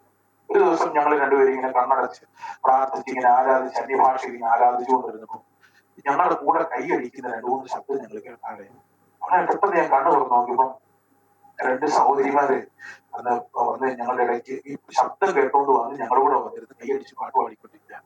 ഉടനെ ഏതായാലും ഇപ്പോൾ നമ്മൾ പ്രാർത്ഥനയൊക്കെ നടത്തി പ്രാർത്ഥനയെല്ലാം കഴിഞ്ഞതിന് ശേഷം പ്രശ്നമൊക്കെ ഉണ്ടായിരുന്നു. മെസ്സേജ് എല്ലാം കൊടുത്തതിന് ശേഷം പ്രാർത്ഥന കഴിഞ്ഞു, ആസ്വാദം പറഞ്ഞു, അവരെ വിളിച്ചിരുത്തി സംസാരിച്ചു. അപ്പൊ അവര് നേരത്തെ ഒരു പ്രാർത്ഥനാ കൂട്ടങ്ങൾക്ക് പോയിട്ടുള്ളവരാണ്. പക്ഷെ അവരവിടെ സ്നാനപ്പെട്ടതിന് ശേഷം അവിടുന്ന് പിന്മാറി വന്ന് ഇങ്ങനെ ഇരിക്കുക. പക്ഷെ അവർക്ക് മനസ്സിനകത്ത് ഒരു കുറ്റബോധമുണ്ട്. സഭയൊന്നും പോകാതെ, ആരാധനയ്ക്ക് പോകാതെ ദൈവത്തെ മറന്ന് ജീവിക്കുകയാണല്ലോ എന്നൊരു കുറ്റബോധത്തോടെ അവർ ജീവിച്ചുകൊണ്ടിരിക്കുകയായിരുന്നു. ആ സമയത്താണ് ഇങ്ങനെ പ്രാർത്ഥന കേട്ട ഉടനെ 2-3 ആഴ്ചകളും കേൾക്കുന്നുണ്ട്. അപ്പം ഈ സഭയിൽ പോകണം എന്നുള്ളൊരു ചിന്ത വന്ന് അവര് ആലയത്തിലേക്ക് വരാണ്. ഇന്നും ആ സഹോദരിമാർ രണ്ടുപേരും ഞങ്ങളുടെ ചർച്ചിലെ നല്ലൊരു സ്ട്രോങ് വിശ്വാസികളാണ്. അവർ കുടുംബമായി ഇപ്പൊ അവരെല്ലാം ഞങ്ങളുടെ ചർച്ചില് മെമ്പേഴ്സായിട്ടിരിക്കുന്നു. അതിനുശേഷം ഞാൻ വീണ്ടും നമ്മുടെ പഴയ വാടകയ്ക്ക് ഇരുന്ന സമയത്ത് ഉണ്ടായിരുന്ന ആ സ്കീം ഫ്രീ ട്യൂഷൻ പ്രോഗ്രാം ഞങ്ങൾ ഇവിടെ തുടങ്ങാനിടയായി. ആ റൂം വിട്ട് ഞങ്ങൾ ഇവിടെ വന്ന് താമസത്തിന് വന്നു. ഇവിടെ സൗകര്യങ്ങളൊന്നും ഇല്ല, എങ്കിൽ പോലും ഞങ്ങൾ ഇവിടെ താമസിച്ചുകൊണ്ടിരുന്നു. അങ്ങനെ ഫ്രീ ട്യൂഷൻ തുടങ്ങി, കുഞ്ഞുങ്ങളെല്ലാം വരാൻ തുടങ്ങി. അനേക കുഞ്ഞുങ്ങള് സ്വന്തം പഠിക്കാനായിട്ട് കടന്നു വന്നു. അതില് പലരും ദൈവത്തെ അറിയാനിടയായി. അവരിൽ പലരും ഇന്ന് നമ്മുടെ സഭയ്ക്ക് നല്ല ഒരു തൂണുകളെ പോലുള്ള യുവാക്കളായിട്ട് അവർക്കൊക്കെ വിവാഹം കഴിച്ച് കൊടുക്കാനും, അതുപോലെ തന്നെ അവർക്ക് കുഞ്ഞുങ്ങള് ഉണ്ടായി അവരുടെ പേരൊക്കെ വെക്കാൻ ദൈവം എനിക്ക് ദൈവം ഇടയാക്കി. ദൈവം അത്ഭുതകരമായി ഈ നാളുകളിലായിട്ട് ഞങ്ങളെ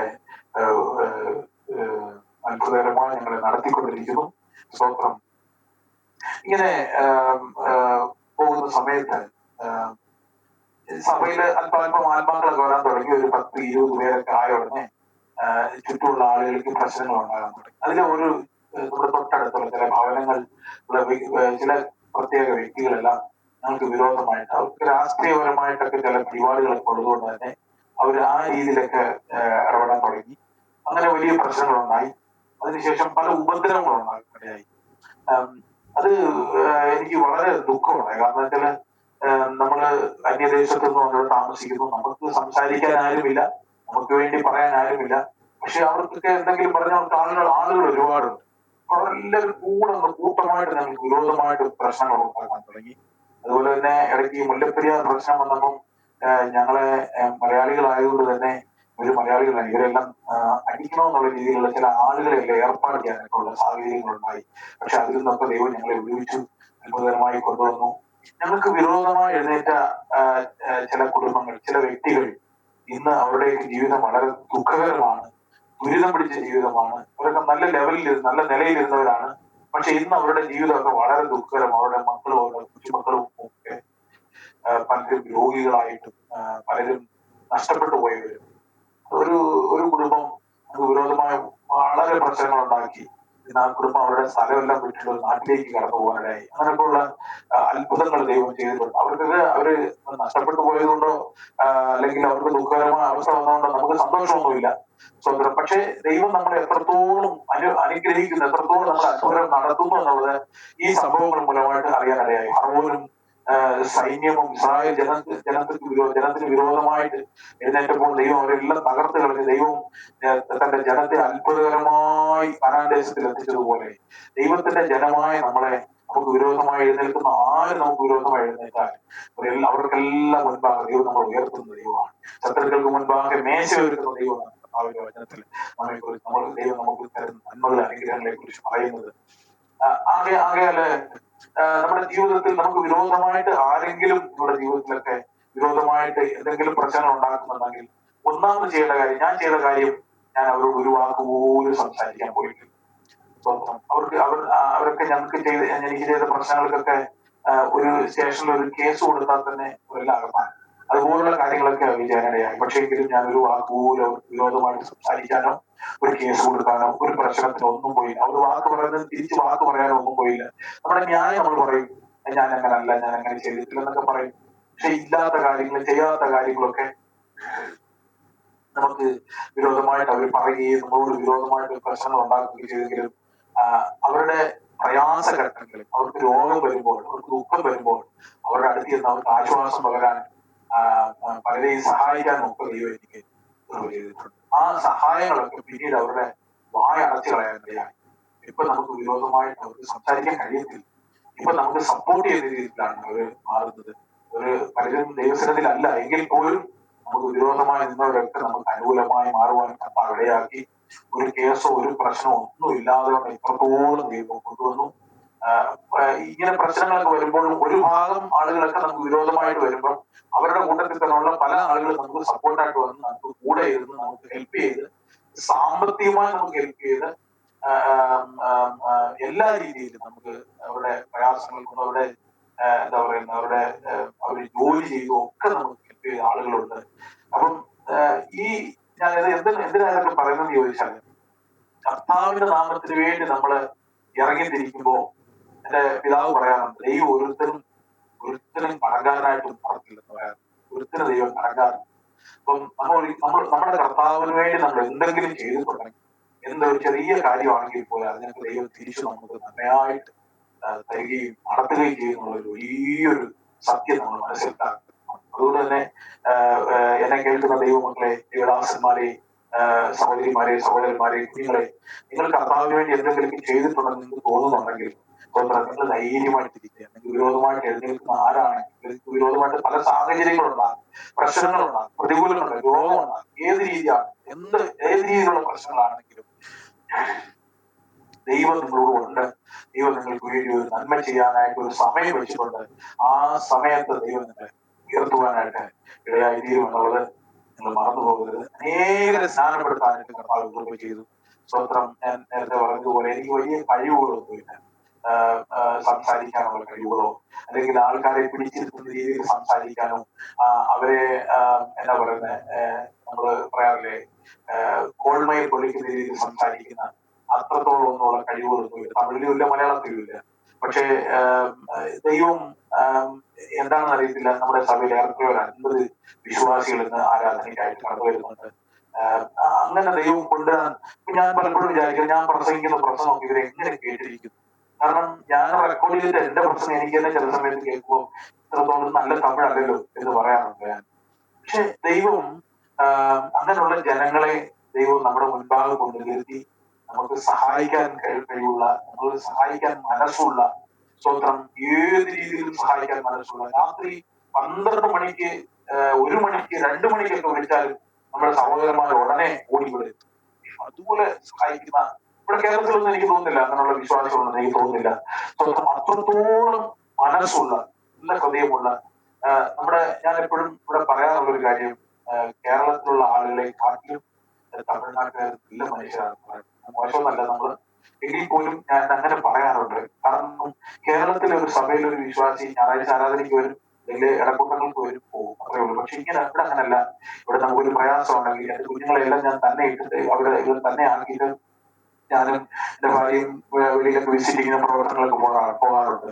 ചില സമയം വരാൻ താമസിക്കും. 9 മണി 10 മണി ആകുമ്പോൾ ഞാൻ വിളിച്ചു പറയും, മോനെ എല്ലാം തന്നെ ഉള്ളൂ എന്ന് പറയുമ്പോൾ 1-2 പേരെല്ലാം ഓടി വന്ന് ഞങ്ങളുടെ ചർച്ചിൽ വന്ന് കുഞ്ഞുങ്ങളുടെ കൂടെ രാത്രി 12-1 മണി വരെയൊക്കെ ഇരുന്ന സമയങ്ങൾ ഇപ്പോഴും ഉണ്ട്.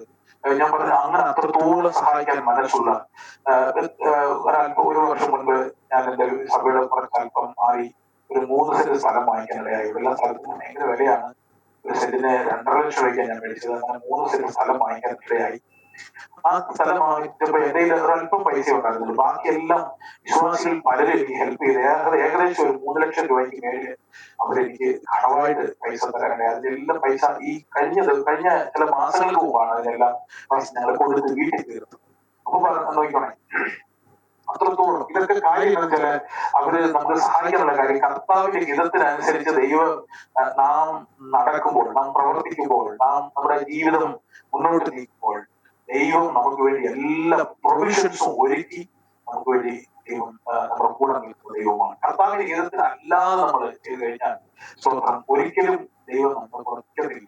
അത് നമ്മൾ എത്രത്തോളം പ്രാർത്ഥിച്ചാലും ശരി, ഒരുപക്ഷെ ദൈവം ഒരല്പം കരുണ കാണിച്ച് നമ്മളെ ഒരു പ്രശ്നമില്ലാത്ത രീതിയിൽ ദൈവം കൊണ്ടുപോയിരിക്കാം. പക്ഷെ അതിനെക്കാട്ടിലും നല്ലത് ദൈവം നമ്മളെ കുറിച്ച് എന്ത് ആഗ്രഹിക്കുന്നുവോ ആ ആഗ്രഹത്തിനനുസരിച്ച് നമ്മളെ തന്നെ സമർപ്പിക്കാൻ നമുക്ക് കഴിയുമെങ്കിൽ, സങ്കീർത്തനം 112 സങ്കീർത്തനം 1 വാക്യം വായിക്കുന്ന പോലെ യഹോവയെ സ്തുതിപ്പി, യഹോവയെ ഭയപ്പെട്ട് അവന്റെ കൽപ്പനകളിൽ ഏറ്റവും ഇഷ്ടപ്പെടുന്ന മനുഷ്യന്മാർ. അപ്പൊ ഈ കൽപ്പനകളിൽ ഏറ്റവും ഇഷ്ടപ്പെടുന്ന മനുഷ്യൻ കൽപ്പനകളെ അനുസരിക്കാതിരിക്കുന്നത്. കൽപ്പനകളെ ഇഷ്ടപ്പെട്ട് കൽപ്പനകൾ അനുസരിച്ച് 1 സങ്കീർത്തനം വായിക്കുമ്പോൾ ദുഷ്ടന്മാരുടെ ആലോചന പ്രകാരം നടക്കാതെയും ഭാവികളുടെ വഴി നിൽക്കാതെയും പ്രയാസക്കാരുടെ ഇരിപ്പിടത്തിൽ ഇരിക്കാതെയും യഹോവയുടെ ന്യായപ്രമാണത്തിൽ സന്തോഷിച്ച് അവന്റെ ന്യായപ്രമാണത്തെ രാപ്പകൽ ധ്യാനിക്കുന്നത്. ദൈവജനത്തിൽ സന്തോഷിച്ചിട്ട് ദൈവജനത്തെ ധ്യാനിച്ച് ദൈവജനത്തെ അനുസരിക്കുന്ന വെളിപ്പാട് 1-ാം അധ്യായം 3-ാം വാക്യം പറയുന്ന പോലെ ഈ പ്രവചനത്തിന്റെ വാക്കുകളെ വായിച്ചു അതിൽ എഴുതിയിരിക്കുന്ന പ്രമാണിക്കുന്ന ഒരു ഭാഗമാണ് അതിനകത്ത് നമ്മൾ കാണുന്നത്. അപ്പൊ ഈ കർത്താവിന്റെ വചനത്തെ ഇഷ്ടപ്പെട്ട്, കർത്താവിന്റെ കൽപ്പനകൾ ഇഷ്ടപ്പെട്ട്, ദൈവം നമ്മളെ കുറിച്ച് എന്താണ് ചെയ്യാൻ ആഗ്രഹിക്കുന്നത് അത് നമ്മൾ ഇഷ്ടപ്പെട്ട് അതിനെ ആഗ്രഹത്തോടെ നമ്മൾ ചെയ്യാനായിട്ട് തയ്യാറായി നമ്മുടെ ജീവിതം മുമ്പോട്ട് നീക്കുമ്പോൾ ദൈവം നമുക്ക് അതിന് ആവശ്യമായ എല്ലാ കാര്യങ്ങളും ഒരുക്കി തരുന്നത് എന്റെ ജീവിതത്തിൽ എനിക്ക് ദൈവം ചെയ്ത അത്ഭുതങ്ങൾക്ക് ഒരു ഉദാഹരണമായിട്ട് ഞാൻ നിങ്ങളോട് പറയുകയാണ്. സ്തോത്രം. ഞാൻ എന്തോ സാധിച്ചു എന്നൊന്നുമല്ല, എന്തോ കാര്യങ്ങൾ നമ്മൾ വലുതായി ചെയ്തു അങ്ങനൊന്നുമില്ല. സ്തോത്രം. എല്ലാം കർത്താവിന്റെ കൃപയാൽ മാത്രമാണ്, കർത്താവിന്റെ ദയ കൊണ്ട് മാത്രമാണ് ഇത്രത്തോളം ഉണ്ടായത്. ഇത്രത്തോളം നന്മകളെല്ലാം വന്നു. ഒരു ചെറിയ ബാഗും കൊണ്ട് ഞാൻ കോയമ്പത്തൂരിൽ ഞാൻ കടന്നു വന്നു. ഇന്ന് എനിക്ക് അവിടെ ഇവിടെ അല്പം സ്ഥലം മേടിക്കാനായിട്ട് ദൈവം ചെയ്തു. ഒരു നല്ല ചർച്ച് ബിൽഡിംഗ് ഉണ്ടായി. എനിക്ക് ആവശ്യമായ കാര്യങ്ങളെല്ലാം ദൈവം തന്നു. കുഞ്ഞുങ്ങളുടെ പഠനത്തിന് ആവശ്യമായ കാര്യങ്ങൾ വലിയ അത്ഭുതങ്ങൾ ദൈവം ചെയ്യാൻ. എനിക്ക് വലിയ സാമ്പത്തികമുള്ള ആളുകളും ആവുമല്ല, സഭയിൽ വലിയ വരുമാനങ്ങളൊന്നുമില്ല, എങ്കിലും ദൈവം നമുക്ക് ആവശ്യമായ കാര്യങ്ങളൊക്കെ ദൈവം നമുക്ക് തന്നുകൊണ്ടിരിക്കുന്നു. കുഞ്ഞുങ്ങളെ ഇംഗ്ലീഷ് മീഡിയത്തിൽ പഠിപ്പിക്കാനായിട്ട് ദൈവം ചെയ്തു. കാരണം ഒരുപക്ഷെ തമിഴ്നാട്ടിൽ നമ്മൾ തിരിച്ച് കേരളത്തിൽ പോകുന്ന സമയത്ത് അവിടെ ചെല്ലുമ്പോൾ തമിഴ് മീഡിയം പഠിപ്പിച്ചു കഴിഞ്ഞാൽ അവിടെ ചെന്ന് കഴിഞ്ഞാൽ പഠിക്കാനുള്ള കാര്യങ്ങൾ വളരെ ബുദ്ധിമുട്ടുണ്ടാകുന്ന ഒരു ചിന്ത വന്നുകൊണ്ട് അടുത്തുള്ള ഒരു ചെറിയ ഇംഗ്ലീഷ് മീഡിയത്തിൽ നിങ്ങൾ ചേർക്കാനിടയായി. മൂത്ത മോള് +2 പരീക്ഷ എഴുതിക്കൊണ്ടിരിക്കുകയാണ്, തീരാറായി. ഇവർ അടുത്ത ആഴ്ച അവരുടെ ക്ലാസ് തീരുകയാണ്. അപ്പൊ ഈ നാളുകളിൽ അവരെ പഠിപ്പിക്കാനായിട്ട് +1 ചേർക്കുമ്പോൾ 35,000 രൂപ എനിക്ക് ആവശ്യമായിരുന്നു. പക്ഷെ അത്രയും പൈസ കൊടുക്കാൻ എന്റെ ഇല്ല. എന്നാൽ ആ സമയത്ത് തന്നെ പല വ്യക്തികളെ ദൈവം ഒരുക്കാനിടയായി. +2 ചേർന്നു അതുപോലെ തന്നെ പല വ്യക്തികളെ ദൈവം ഒരുക്കാനിടയായി. അനേകം ആത്മാക്കളെ പൈസ സാമ്പത്തികമായിട്ട് സഹായിക്കാനായിട്ട് ദൈവം ഒരു പൈസ പോലും എന്റെ കയ്യിൽ നിന്ന് കൊടുത്ത് കുഞ്ഞുങ്ങളെ പഠിപ്പിക്കാനായിട്ട് ഈ +1 +2 പഠിക്കാനായിട്ട് എന്റെ കയ്യിൽ നിന്ന് ചെലവാക്കാനുള്ള ഒരു സാഹചര്യം ഉണ്ടായില്ല. അത്രത്തോളം ദൈവം കുഞ്ഞുങ്ങളുടെ പഠന കാര്യത്തിലെല്ലാം ദൈവം ചെയ്തു. അടുത്തത് ഇനി കോളേജിൽ ചേരാൻ പോവുകയാണ്. അതിന് ഒരുപാട് സാമ്പത്തികം ആവശ്യമാണ്. പക്ഷെ ഞാൻ വിചാരിക്കുന്നു, ഞാൻ വിശ്വസിക്കുന്ന ഒരു കാര്യം, ദൈവം ഇത്രത്തോളം നടത്തിയ ദൈവം ഇമേൽ നടത്താൻ ശക്തനായ ദൈവമാണ്. ദൈവത്തിന്റെ ദൈവത്തെ സ്നേഹിക്കുന്ന അല്ലെങ്കിൽ സ്വന്തം ദൈവഹിതത്തിന് വേണ്ടി സമർപ്പിച്ച് ജീവിക്കാൻ ആഗ്രഹിക്കുന്ന ദൈവമക്കളായ നിങ്ങളോട് എനിക്ക് പറയാനുള്ളത് അത് തന്നെയാണ്. ദൈവഹിതത്തിന് വേണ്ടി നമ്മൾ ഏൽപ്പിച്ച് കർത്താവിന്റെ നാമത്തിൽ ജീവിക്കുമ്പോൾ നമുക്ക് ആവശ്യമായ കാര്യങ്ങളെല്ലാം ദൈവം സമയത്ത് നമുക്ക് തന്ന് ദൈവം നടക്കും എന്നുള്ളത് എന്റെ ജീവിതത്തിൽ വലിയൊരു സാക്ഷ്യമായിട്ട് ഞാൻ ആഗ്രഹിക്കുകയാണ്. വലിയ കാര്യങ്ങളൊന്നും സാധിച്ചില്ലെങ്കിൽ പോലും അനേക ആത്മാക്കളെ ദൈവത്തിലേക്ക് കൊണ്ടുവരാനായിട്ട് ദൈവം ഇടയാക്കി. പലരെയും സ്നാനപ്പെടുത്തി, ഒരുപാട് ആളുകളെ സ്നാനപ്പെടുത്താനായിട്ട് ദൈവം എനിക്ക് കൃപ ചെയ്തു. അനേകരെ മരണത്തിന്റെ വക്കിൽ, നമ്മുടെ ചർച്ചിന്റെ തൊട്ട് പറയുന്ന റെയിൽവേ ട്രാക്കാണ്. ഈ ട്രാക്കിൽ ഒരുപാട് പേര് മരിച്ച സംഭവങ്ങളുണ്ട്. ഒരുപാട് പേര് ഞാനുള്ള സമയത്ത് ഞങ്ങൾ അതിനുവേണ്ടി ഇരുന്ന് ഉപവസിക്കുമായിരുന്നു. 22 ദിവസം 7 ദിവസം 10 ദിവസം ഉപവസിക്കുമായിരുന്നു. ഇപ്പം ഒരു മരണം കൂടെ ഈ റെയിൽവേ ട്രാക്കിൽ നടക്കുന്നില്ല. കാരണം എന്താ വെച്ചാൽ അത്രത്തോളം ആ അന്ധകാര ശക്തികളൊക്കെ ദൈവം മാറ്റി. അനേകർ ഈ ഗ്രാമത്തിൽ അനേകർ റെയിൽവേ ട്രാക്കിൽ മരിക്കാൻ പോകും. നമ്മൾ ഓടിപ്പോയി അവരെ വിളിച്ച് കൊണ്ടുവന്ന് ചർച്ചിനാക്കി ഇരുത്തി ചുറ്റുമിരുന്ന് പ്രാർത്ഥിച്ച് അവരെല്ലാം ദൈവസന്നിധി കൊണ്ടുവന്ന് രക്ഷിക്കപ്പെട്ട ചരിത്രങ്ങളൊക്കെ ഉണ്ട്. ഇതുപോലെ ദൈവം അത്ഭുതകരമായ ദൈവം ഞങ്ങളെ കർത്താവിന്റെ വേലയ്ക്ക് വേണ്ടി ഉപയോഗിച്ചുകൊണ്ടിരിക്കും. ഇതൊക്കെ ഞാൻ ഇത് പറയുമ്പോൾ എന്തോ ചെയ്തു എന്നല്ല, ഇതൊക്കെ ഞങ്ങളുടെ ഭാഗ്യവും. ഇതൊക്കെ ചെയ്യാനായിട്ട് ദൈവം ഞങ്ങൾക്ക് കൃപ ചെയ്തു മാത്രമേ പറയാനുള്ളൂ. ഇങ്ങനെ ഇത് ചെയ്യാനായിട്ട് ദൈവം എന്നെ അല്ലെങ്കിൽ എന്റെ കുടുംബത്തെ, എന്റെ ഭാര്യയെ, എന്റെ കുഞ്ഞുങ്ങളെ ഒരു ഉപകരണമാക്കി ഉപയോഗിക്കാനായിട്ട് ദൈവം നമുക്ക് ചെയ്തത് നമ്മുടെ ഒരു ഭാഗ്യം മാത്രം. അല്ലാതെ ഞാനെന്തോ ചെയ്തതൊന്നുമില്ല. ഇത് നമ്മുടെ ഒരു ഭാഗ്യം മാത്രം. ഇത്രത്തോളം ഒരു കൃപ ദൈവം ചെയ്തതിനായിട്ട് ദൈവത്തെ സ്തുതിക്കുന്നു. ദൈവത്തിന്റെ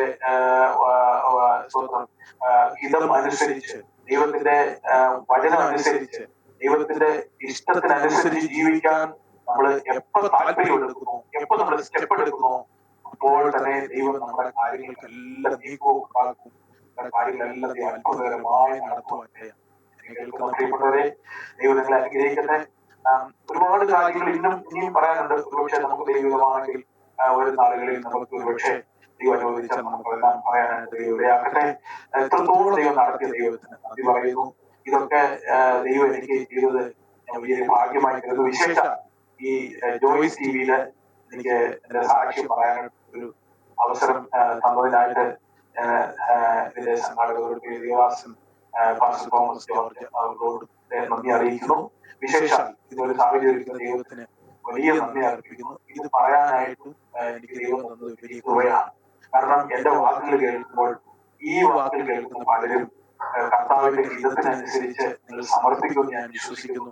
കാരണം നമ്മുടെ ഹിതം നമ്മൾ ആഗ്രഹിക്കുന്നതല്ല, നമ്മൾ ചിന്തിക്കും പക്ഷെ നമ്മുടെ ഈ കർത്താവ് എനിക്ക് ഇന്നത് ചെയ്താൽ ഇന്നത് ചെയ്യും, അതിനെക്കാട്ടിലും കർത്താവ് നീ എന്താണ് എന്നെ കുറിച്ച് വിചാരിക്കും, എന്താണ് ദൈവത്തിന്റെ ഹിതം, ഞാൻ എന്താണ് ചെയ്യേണ്ടത് എന്ന് നമ്മൾ പറഞ്ഞുകൊണ്ട് ദൈവമുമ്പാകെ നമ്മളെ തന്നെ നമ്മൾ സമർപ്പിക്കുമ്പോൾ ദൈവം നമ്മുടെ കാര്യങ്ങൾക്കൊക്കെ ഒരു നന്മയും ഒരു അനുഗ്രഹവും ഉണ്ടാക്കി ദൈവം അത്ഭുതകരമായി നടത്തും.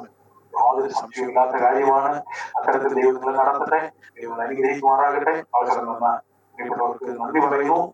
എല്ലാവരും അനുഗ്രഹിക്കട്ടെ. ആമേൻ. ഹല്ലേലൂയ. കർത്താവിന്റെ നാമം വാഴ്ത്തപ്പെടട്ടെ. ഒരു ജീവിത അനുഭവം കൂടെ ഇന്ന് പകലിൽ ശ്രദ്ധിക്കുവാൻ കർത്താവ് സഹായിച്ചല്ലോ. ഈ കോയമ്പത്തൂർ പ്രദേശത്ത്